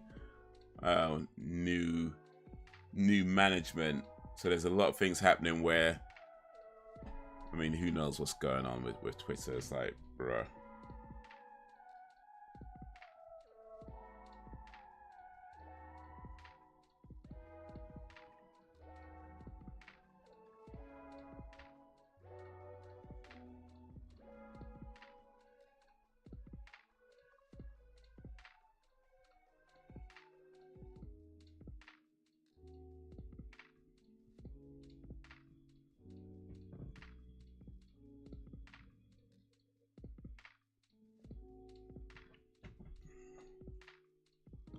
I think I just hit the wrong button, but we good.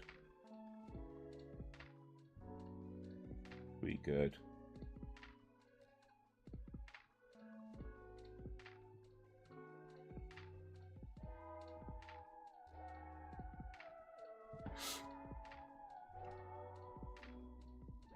Oh, wait. Oh, shoot. Messed it up. I'm supposed to enlarge it first.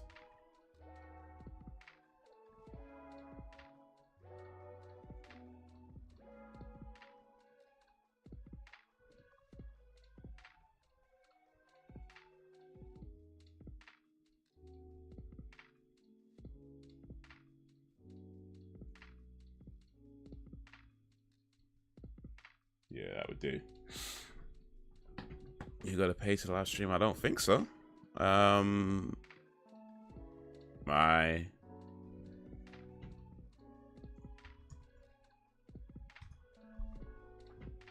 think you just do it.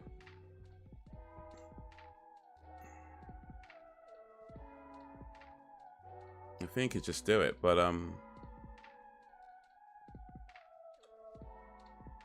well, maybe you can't just do it. I can't see the option to live stream. I'm sure you can do. I feel like I have done it once, just to like play around with it or whatever. But well, it matters not.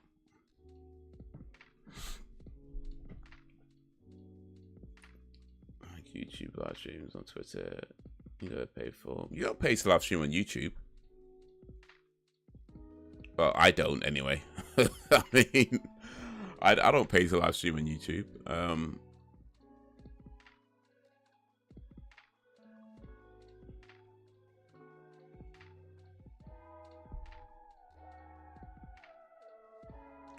Oh, Dragon Ball Z. Okay, that I do know. That I do know.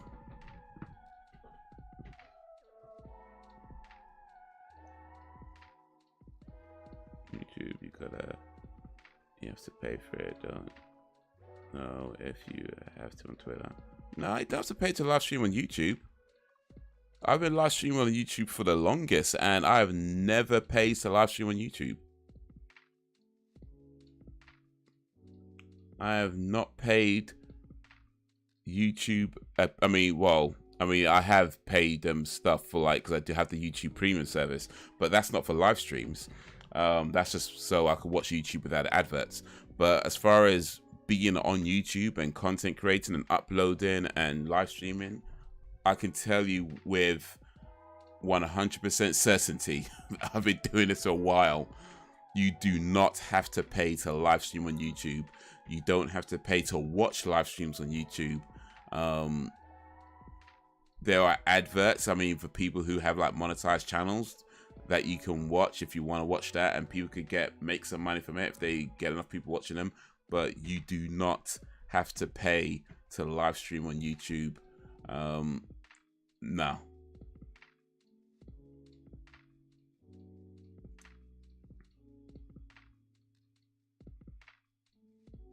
Oh, that's a good point, actually. Maybe it's different in America.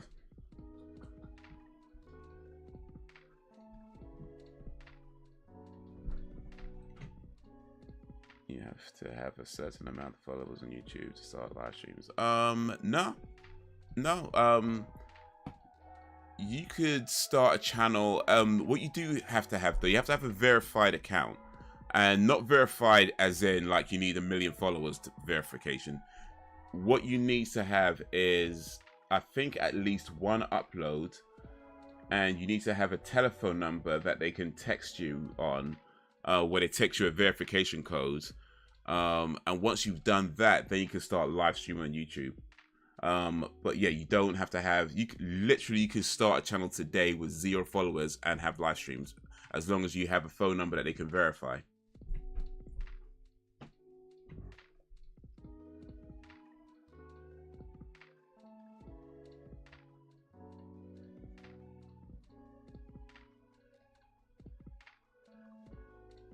Yeah, you can add me on Twitter whenever. Yo, that's crazy.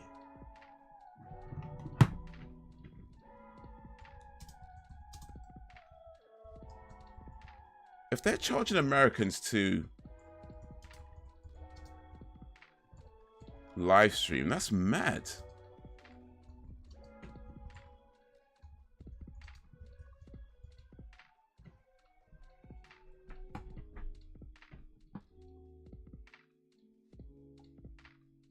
Is there a charge to live stream on YouTube? Live stream on YouTube is 100% free. You just need to meet their requirements to be able to live stream. You know what, Brax? You might want to like double check your information, because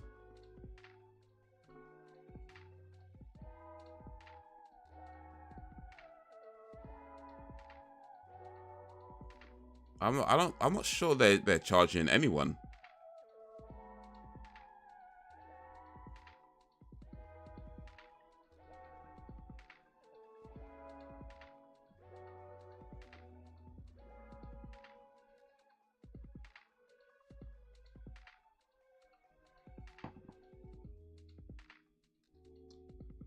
So yeah, you can add me on Twitter. Yeah, what's your Twitter, Brax? Let's check out Braxton's Twitter. Hey Jack, I'm sure the service is free. Yeah, I don't think you have to pay. I mean, I don't know, like yeah. So, some might have misinformed you, Brax. To be honest with you, some of them might have given you some alternative facts or something. But, I don't think you gotta pay. That being said, now if you want to have your channel monetized, that's when you need to have a certain amount of subscribers and stuff like that. So before you can monetize your channel, you need to have a minimum of 1,000 subscribers, and you have to have had a minimum of 4,000 watched hours over the last year, over the last 12 months. Once you've met those requirements, you can monetize your channel. And depending on your type of content you make, that could be something that you can do quickly. It might take a while, you know, depending on what type of content you make, it's going to vary. But yeah, if you're looking to do it as an income, I would say forget any ideas you might have of being creative, right? Because actually, no, let me not say that. Don't forget them, but certainly you have to understand that if you're doing it with the intention of making money, then the focus is always going to be primarily on what makes money. And that means any creative ideas that you might have are going to be less important, because generally speaking, the more creative you are on your platforms, the less money you make, because the channels that make the most money are the channels that are most consistent in their content, consistent in their style, consistent in their delivery. Because what happens is people like to know what they're subscribing for, what they're getting. They might subscribe because they really like this one video you do, and then you never do that type of video again, so they never watch your channel again, and then, you know, it means nothing. So, well, it doesn't mean nothing, but you know what I mean, as far as making money goes, it doesn't do much. So if you're looking to make money, then you have to look at what can you do consistently, what type of content that you can make consistently over a long period of time. And of course, you're going to have some creativity within that, but generally speaking, any wild creative ideas you have, you're probably going to have to tone those down a bit. But yeah, I mean, YouTube absolutely, I would say, is a very viable platform when it comes to making money. If you choose to go that route, it's not easy, but it's very viable. And I think if you're looking at, if you watch channels like Darren Eves, channels like that, they'll give you a lot of good advice on what type of on how to make content and how to position yourself in the best way possible to make money from your channel. So yeah, it can be done, man. Go for it. Go for it.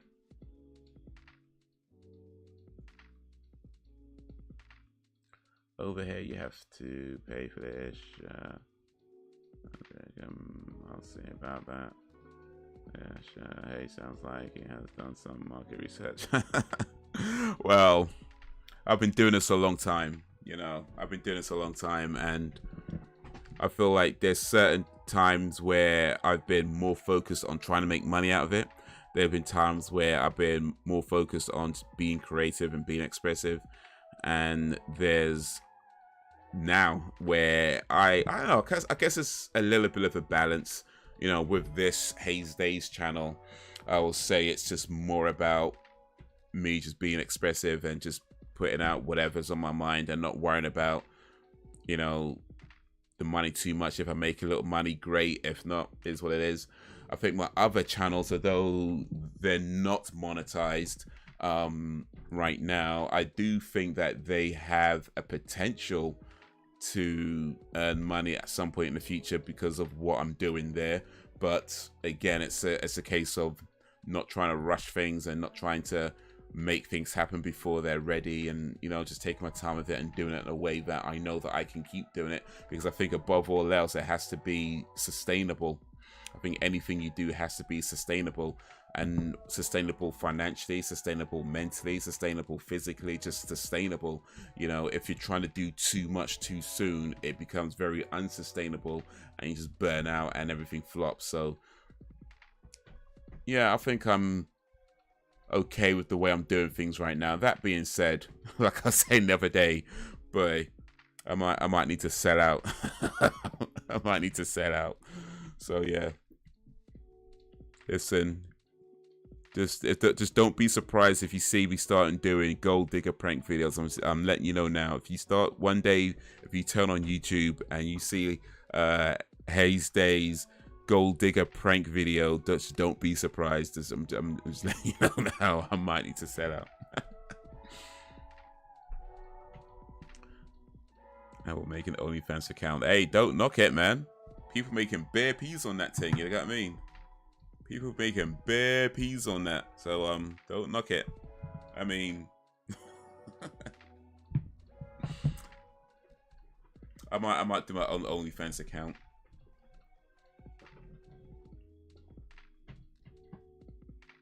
Pull up pictures of Dysons. I'll be part-time-ish because I'm gonna be a part-time student and part-time worker till I start my 1 or 2 careers. Okay. I mean, you can still make money out of YouTube doing it part-time. I'll still say it's still a viable way of making money. I mean, realistically, you're probably not gonna make PewDiePie level money, right? But you could probably make a decent amount of money still, even doing it part-time. But again, it's going to depend on the type of content you're making. It's going to depend on how many people are interested in this type of content. Look up things that are trending and see what's within those trending topics are things that you can talk about, things that you can make videos on. That could be a good way to get your name out there, because people are already searching for certain things. If they're searching for it and they find your name, and if they find your content to be good within those things that they're searching for, you know, they're more likely to want to come back. The only thing about that is bear in mind that if people are finding you through trending stuff, it could be a lot to keep up with. It could be a lot to keep up with. So yeah.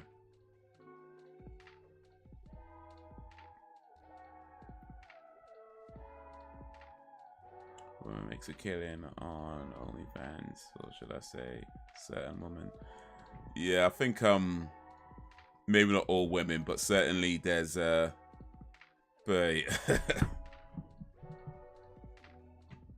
share about that bad baby girl. The day she turned 18, yeah, the very day she turned 18, she opened up an OnlyFans account and made over $1 million. That is crazy. That is crazy.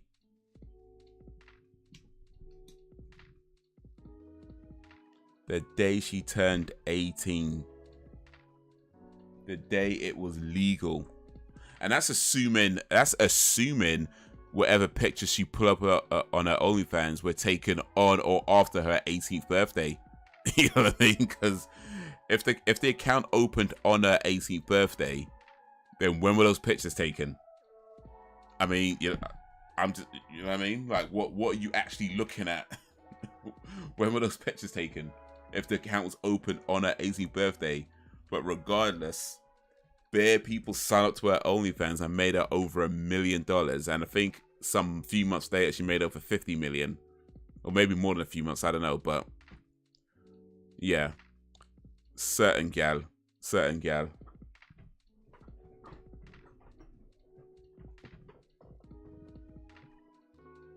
Hey, I'm a rider. I'll hang with you regardless, even if you said I appreciate that, little Jacob.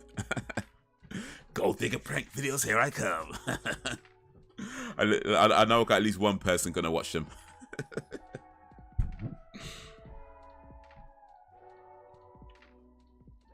Here, my goal is to live in a $200,000 or $300,000 house again in the old neighborhood.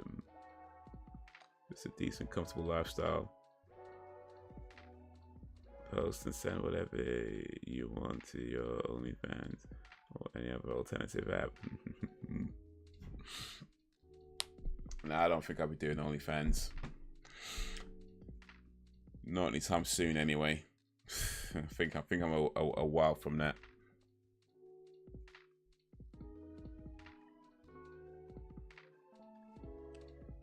I know a few people who have OnlyFans accounts, though.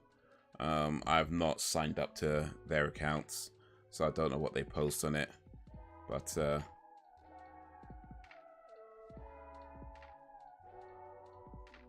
I don't know how much money they make on it.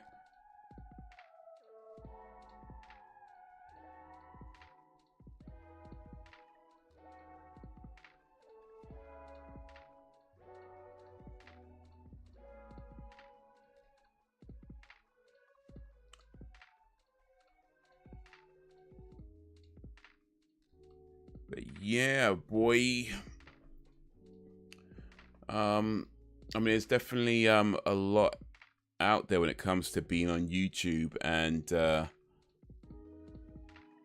trying to get your name out there, you know.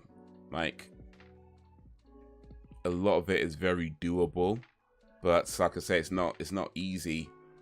And if you're doing it part-time, it could take a while, but listen, if it's something that you want to do, I feel like that's the main thing, really.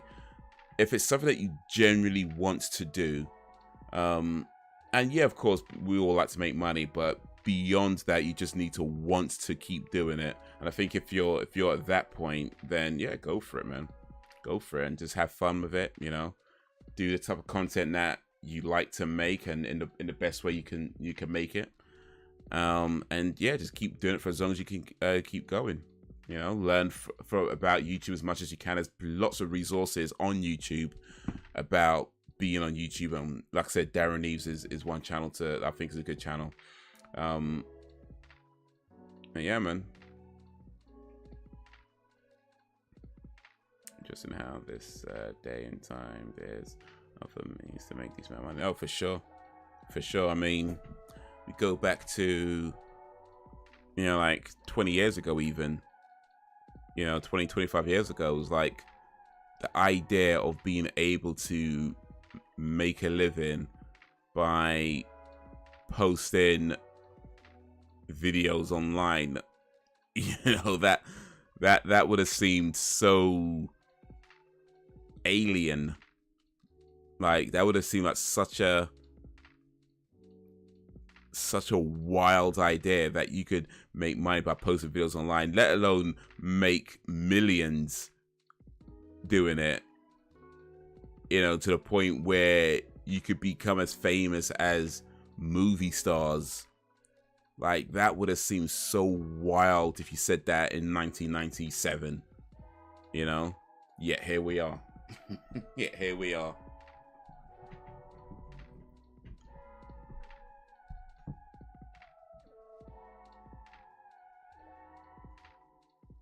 Here we are.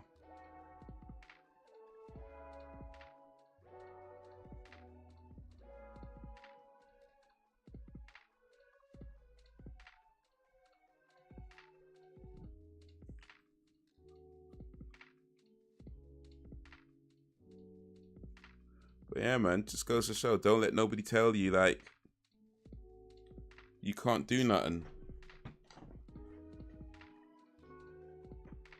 Don't let nobody tell you that you got a bad idea. If you think it's a good idea, it's a good idea. If you're the only one who believes in your idea, then that's good. That has to be enough. But if you have an idea and you think it's a good idea and you believe in it, then you go for it. Don't let nobody tell you nothing. Don't let nobody tell you nothing, because people would be naysayers. Like, oh, that would never work. Oh, that's stupid. Oh, that's dumb. Oh, who's gonna do that? If you believe in it, then you go for it. And if it doesn't work, then it doesn't work. But at least you tried. At least you tried. The worst thing you could do is give up before you even try, and then, you know, you just wondering as to whether or not it could have been something.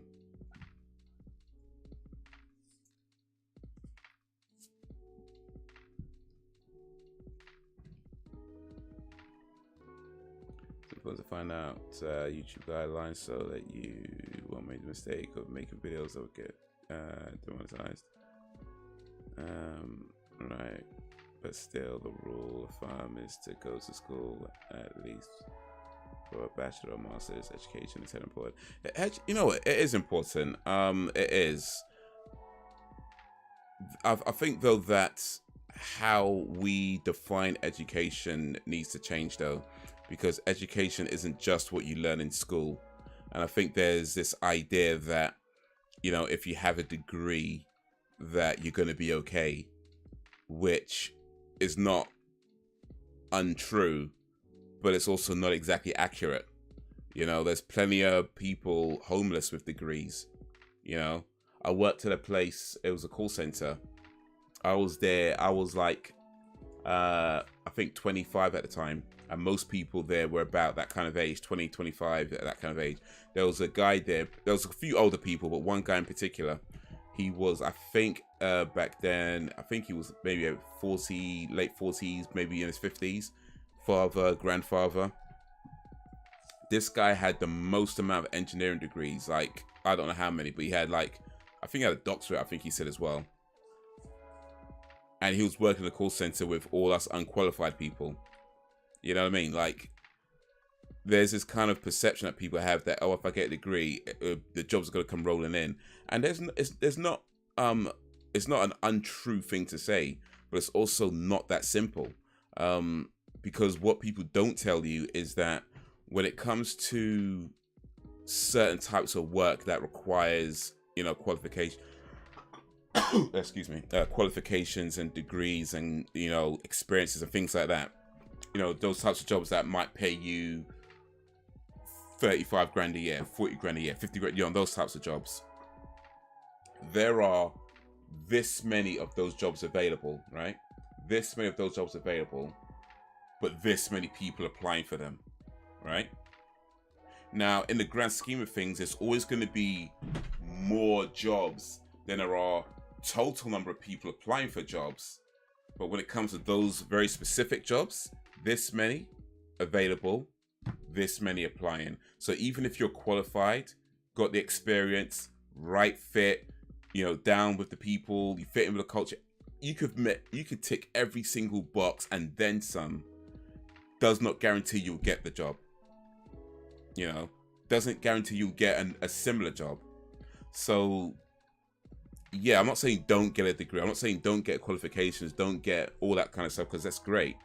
But I think there needs to be an understanding that it's not the end of the story. Once you've got your degree, you can't just walk out of university and walk straight into a job. It doesn't happen like that for the vast majority of people. Some people, sure, right? Some people, it absolutely goes that way. But for the vast majority of people who walk out of university, they're still, the best they can do is like, you know, bartender or, you know, waiter at a cafe or something. The same type of jobs that you get if you dropped out of school at 15. You know, some kid drop. Matter of fact, you can drop out of school at say 16. Somebody else goes to university, leaves university at 21. They leave university at 21 with a degree in, I don't know, mathematics or whatever, right?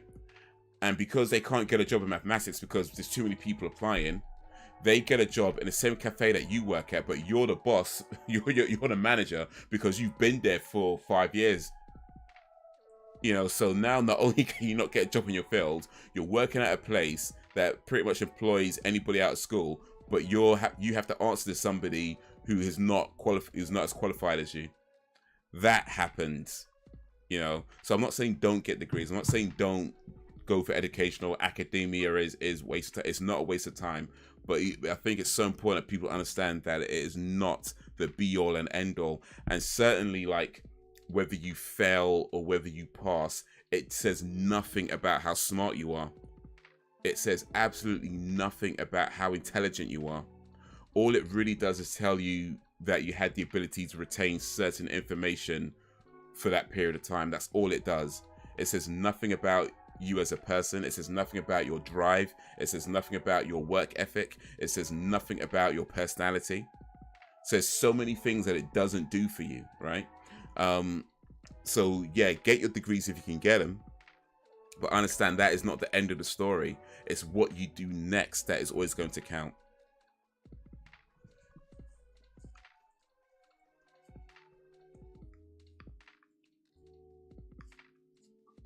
But yeah, sorry, mini rant. Mini rant.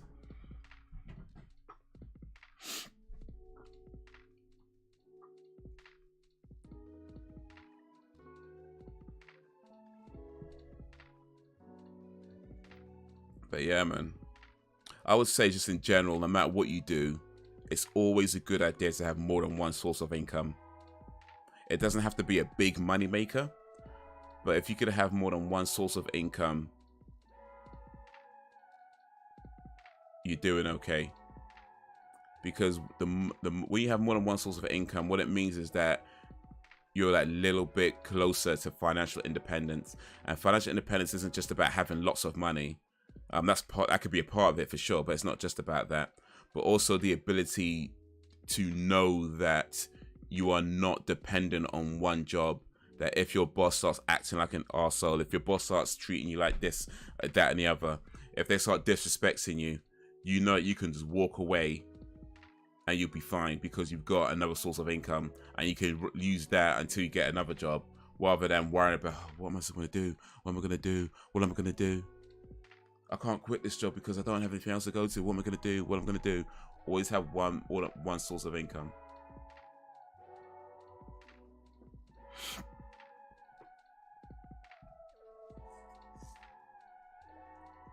And yeah, YouTube is a good way of, can be a good way of having a second source of income. YouTube, Twitch, all that stuff. We have to figure out a way that works for you.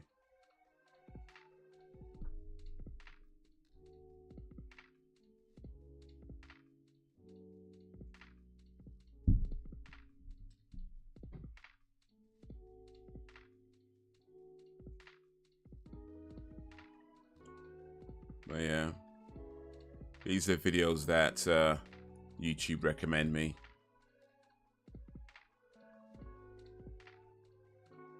I watch a lot of coffee videos, as you might be able to tell.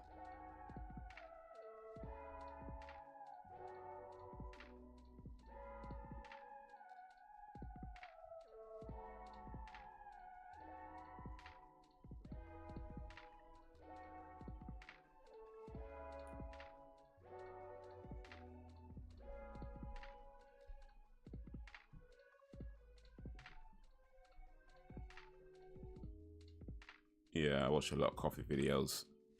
It's crazy because like 3 years ago, didn't even drink coffee. Now it's like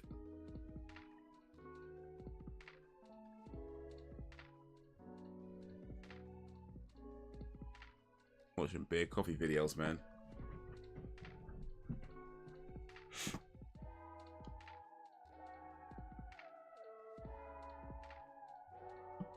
By the way, if you guys like cosplay, then check out this channel, Celeste Orchid. She does a lot of cosplay. This video is about her wedding dress. I don't know, but she does a lot of cosplay tutorial videos. So if you're into cosplay, if you just like to see cool videos on cosplay, check out Celeste Orchid, this channel right here.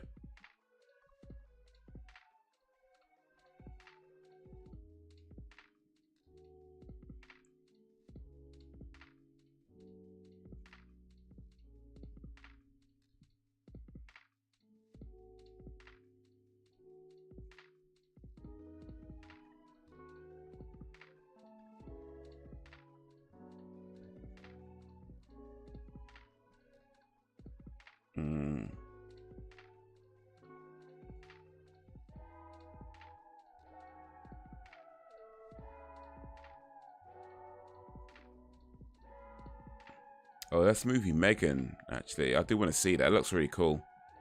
I think that's out soon as well.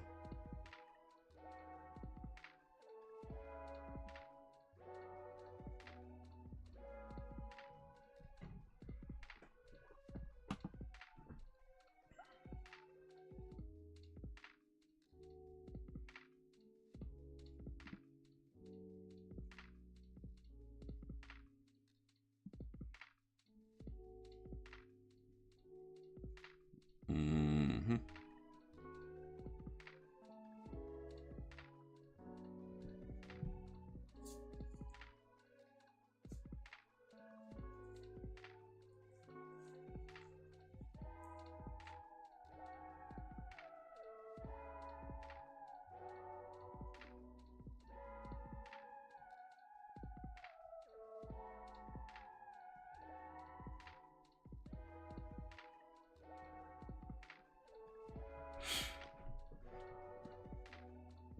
Oh.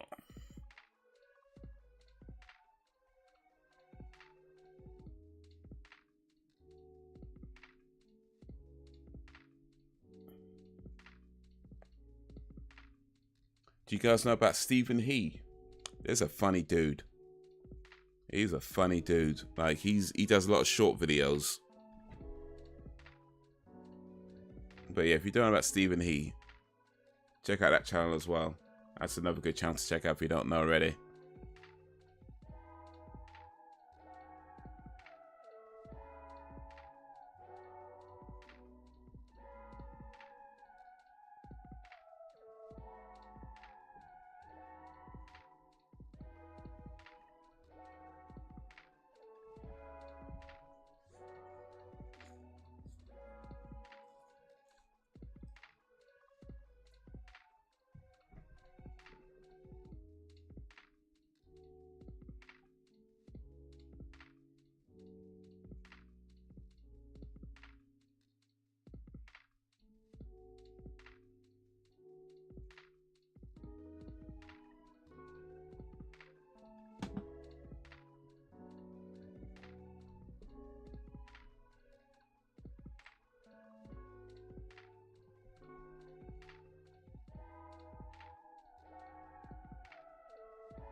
Yeah. Can't replace Jim.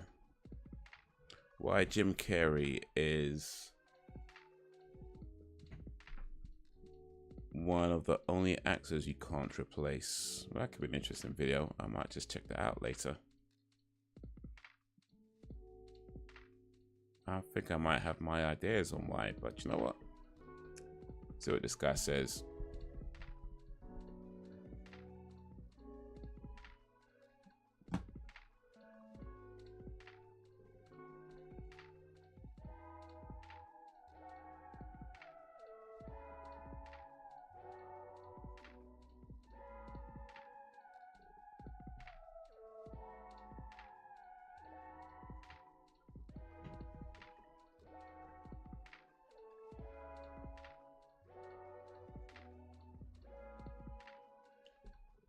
That's how I was brought up. I love school. Hey, school is great. I'm just saying, there's a lot you don't learn in school.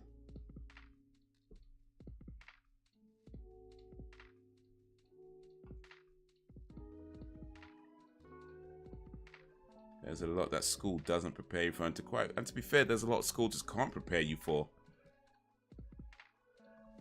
You know, there's only so much you can do in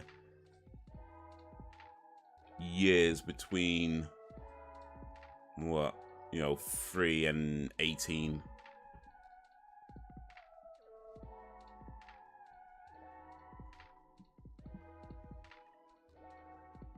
I love learning, and yeah, learning goes outside of campus, yeah, for sure. For sure.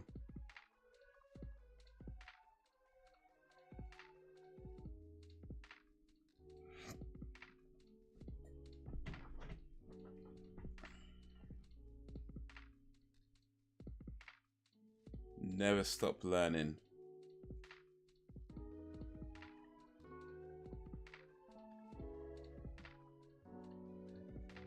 There's always something new to learn.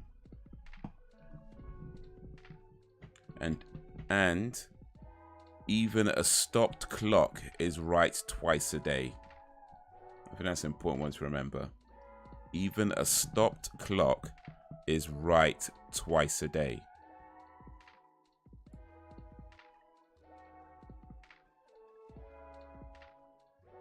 We'll also go into a career that's going to bring decent income along with earning money from apps. I mean, yeah.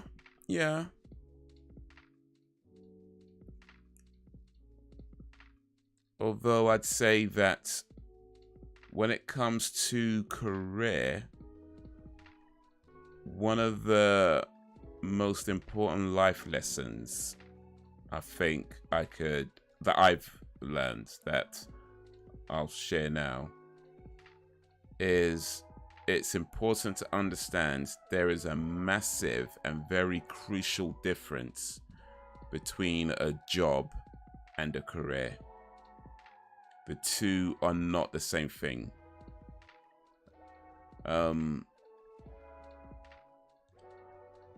See, when it comes to having a job, a lot of times you can do a job purely for the money. It's not something you care about that much.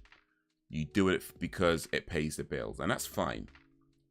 And then while doing that, you can make time for your career. And a career might not be something you make money from, but it's something that you just enjoy doing.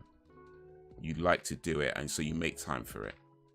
Now, ideally, you can get to a point where your career pays you enough money so you don't have to have a job, right? But the important thing when it comes to choosing a career is that it's something that you actually enjoy doing, even if it doesn't make money. Because the moment you focus money as the primary reason for choosing a career, you would almost certainly choose something that either you don't really like, you don't really care that much about, and it's not going to be sustainable.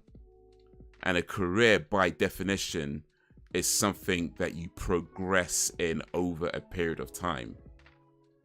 And to progress in something over a period of time that on a fundamental, on a core level, you don't actually care about is mentally exhausting. So you can have a job that you just do, it pays the bills, cool, and then you make time for your career, even if it doesn't make you money, but you enjoy doing it and that keeps you sane, helps to keep you sane. And you do that, and then hopefully, one day maybe, depending on what your career is, your career could start bringing in enough money so that you don't have to have a job. But even then, when your career starts bringing in money, what you might find in a lot of cases is that your career becomes your job, and it's difficult to care about it.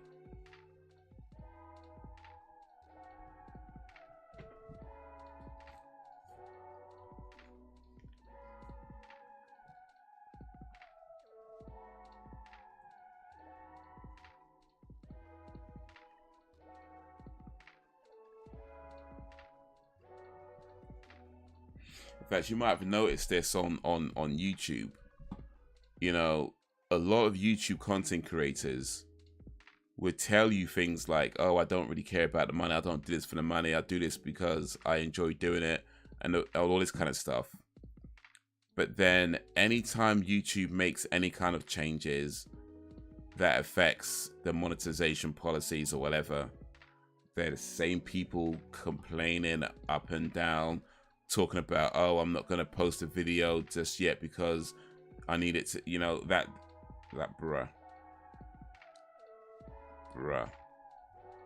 And you know what? I don't have a problem with the people doing YouTube for the money. I'm just saying you need to be honest with yourself first and foremost. You need to be honest with yourself about why you do anything.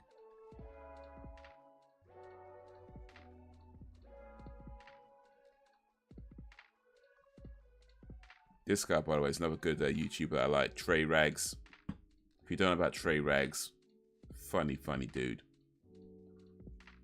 Dude's a menace.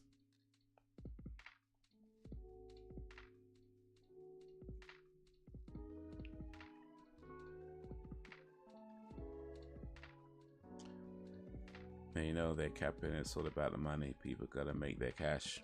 Yeah, indeed. I mean, we all got bills to pay, like, so I ain't mad at it. I ain't mad at people doing things for money. I'm just saying there's a few ways you can tell who's really doing YouTube because they love to be creative, and who's doing it because they just see it as a way of making money. And look, if you see it as a way of making money, I say, hey, I don't have an issue with that, because end of the day, it can be a way of making money. But when you're out here lying to your audience, trying to make them think that you really care about them, and all it is, you just see them as a bunch of numbers, like, bruh.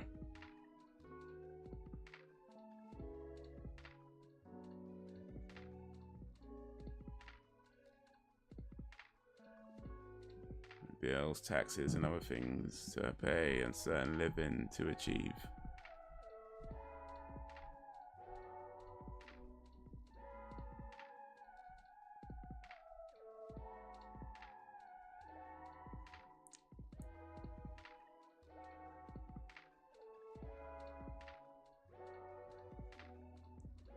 Is ASAP Rocky a walking red flag?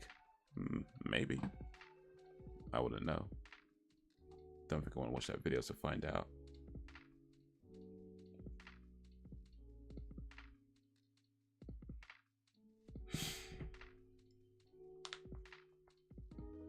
Yeah.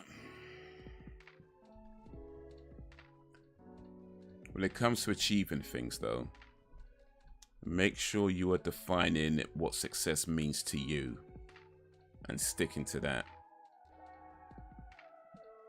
When you try to achieve things based on somebody else's idea of what success is, you'd always fail. Even if you actually get it, you'd always fail, because you haven't achieved what your idea of success is.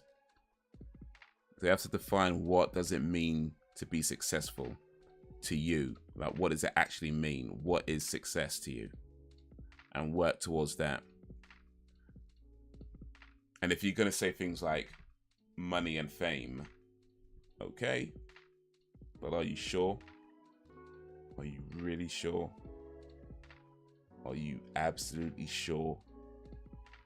Or is that just what you think you're supposed to say, because that's every message that we hear for our entire lives? Hey, money is great, and you can do a lot with fame. But is that really your idea of success?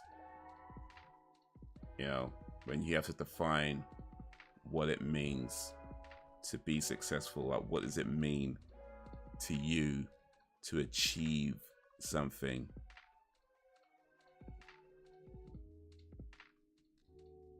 I think there's very easy to walk into a lot of mental traps that many people fall into, because they've allowed themselves to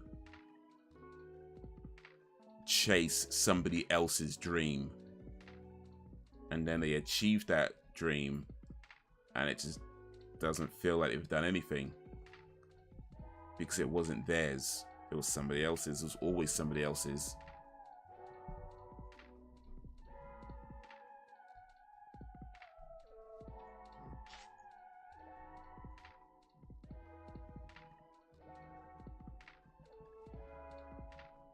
Apparently Logan Paul's in trouble again. I ain't paying attention to that dude. OnlyFans model caught making content. Is that news? Like, flipping out, man.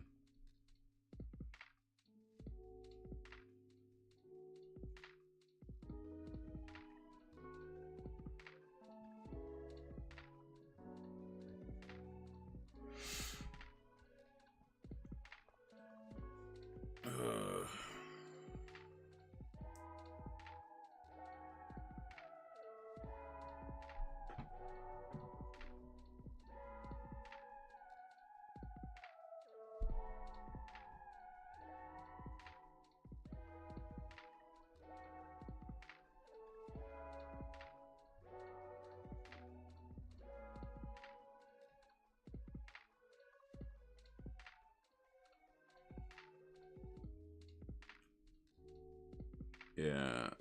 By the way, here's a quick tip about how to get notes on YouTube. Reaction videos. Do reaction videos to popular videos. That's a real good way of getting a lot of attention to your channel now. Like I said, if it's something you can do, it needs to be sustainable. But yeah, if you can do it, that's a good way of getting attention.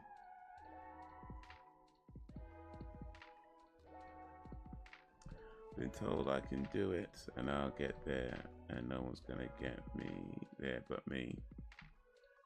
Well, that's true. That's true.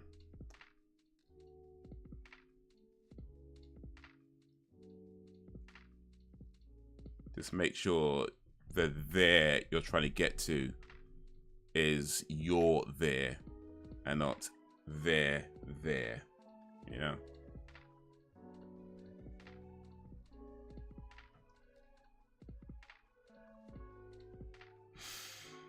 Ugh. It is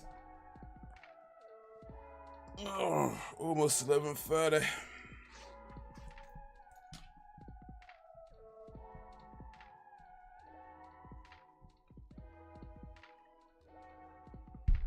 Oh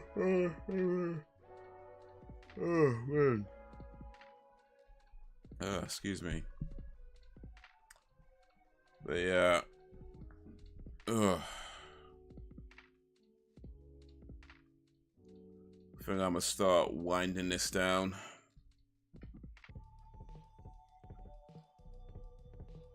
Oh man. Gotta try and do some work tomorrows and Sundays. Try and make that money. Yep, and it's better to get it on your own because mofos will throw it back at you when they want to act some type of way. Yep, indeed. Certain people you can't trust. Well, that's not true. You can trust anybody. You just can't trust anybody with anything. But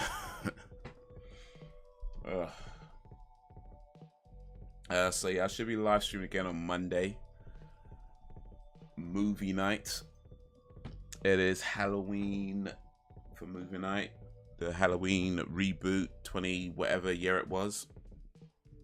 Yep, indeed.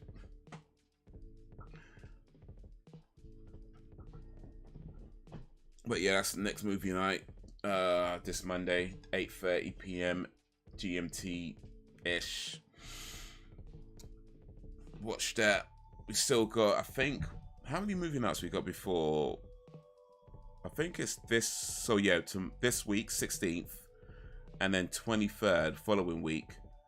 23rd is the last movie night before I go to Pakistan, fellas, ladies and gentlemen. I go to Pakistan on the I fly out on the 25th on the morning, early morning. I've got to be up early so I don't miss the flight. Got to be at the airport like 2-3 hours before the flight to make sure I've got time. So yeah, 25th is 25th morning when I fly out, and God willing, be in Pakistan by the 26th. It'd be a tiring trip because it's a long trip. But yeah, Karachi. I've never been Karachi before. I'm excited to go. Looking forward to it. Being in I haven't been abroad for nearly 10 years, so looking forward to it. Looking forward to being in a place that is different to what I'm used to. And yeah, coming back and telling you guys all about it. But yeah, it's still a few weeks away, well, a week and a bit away. For now, guys, you've been awesome as always. Appreciate you and all that you do. Thank you for keeping me company. Thank you for keeping it lively. The village is strong. So until whenever, if ever, oh, too early. Peace. Peace. Peace.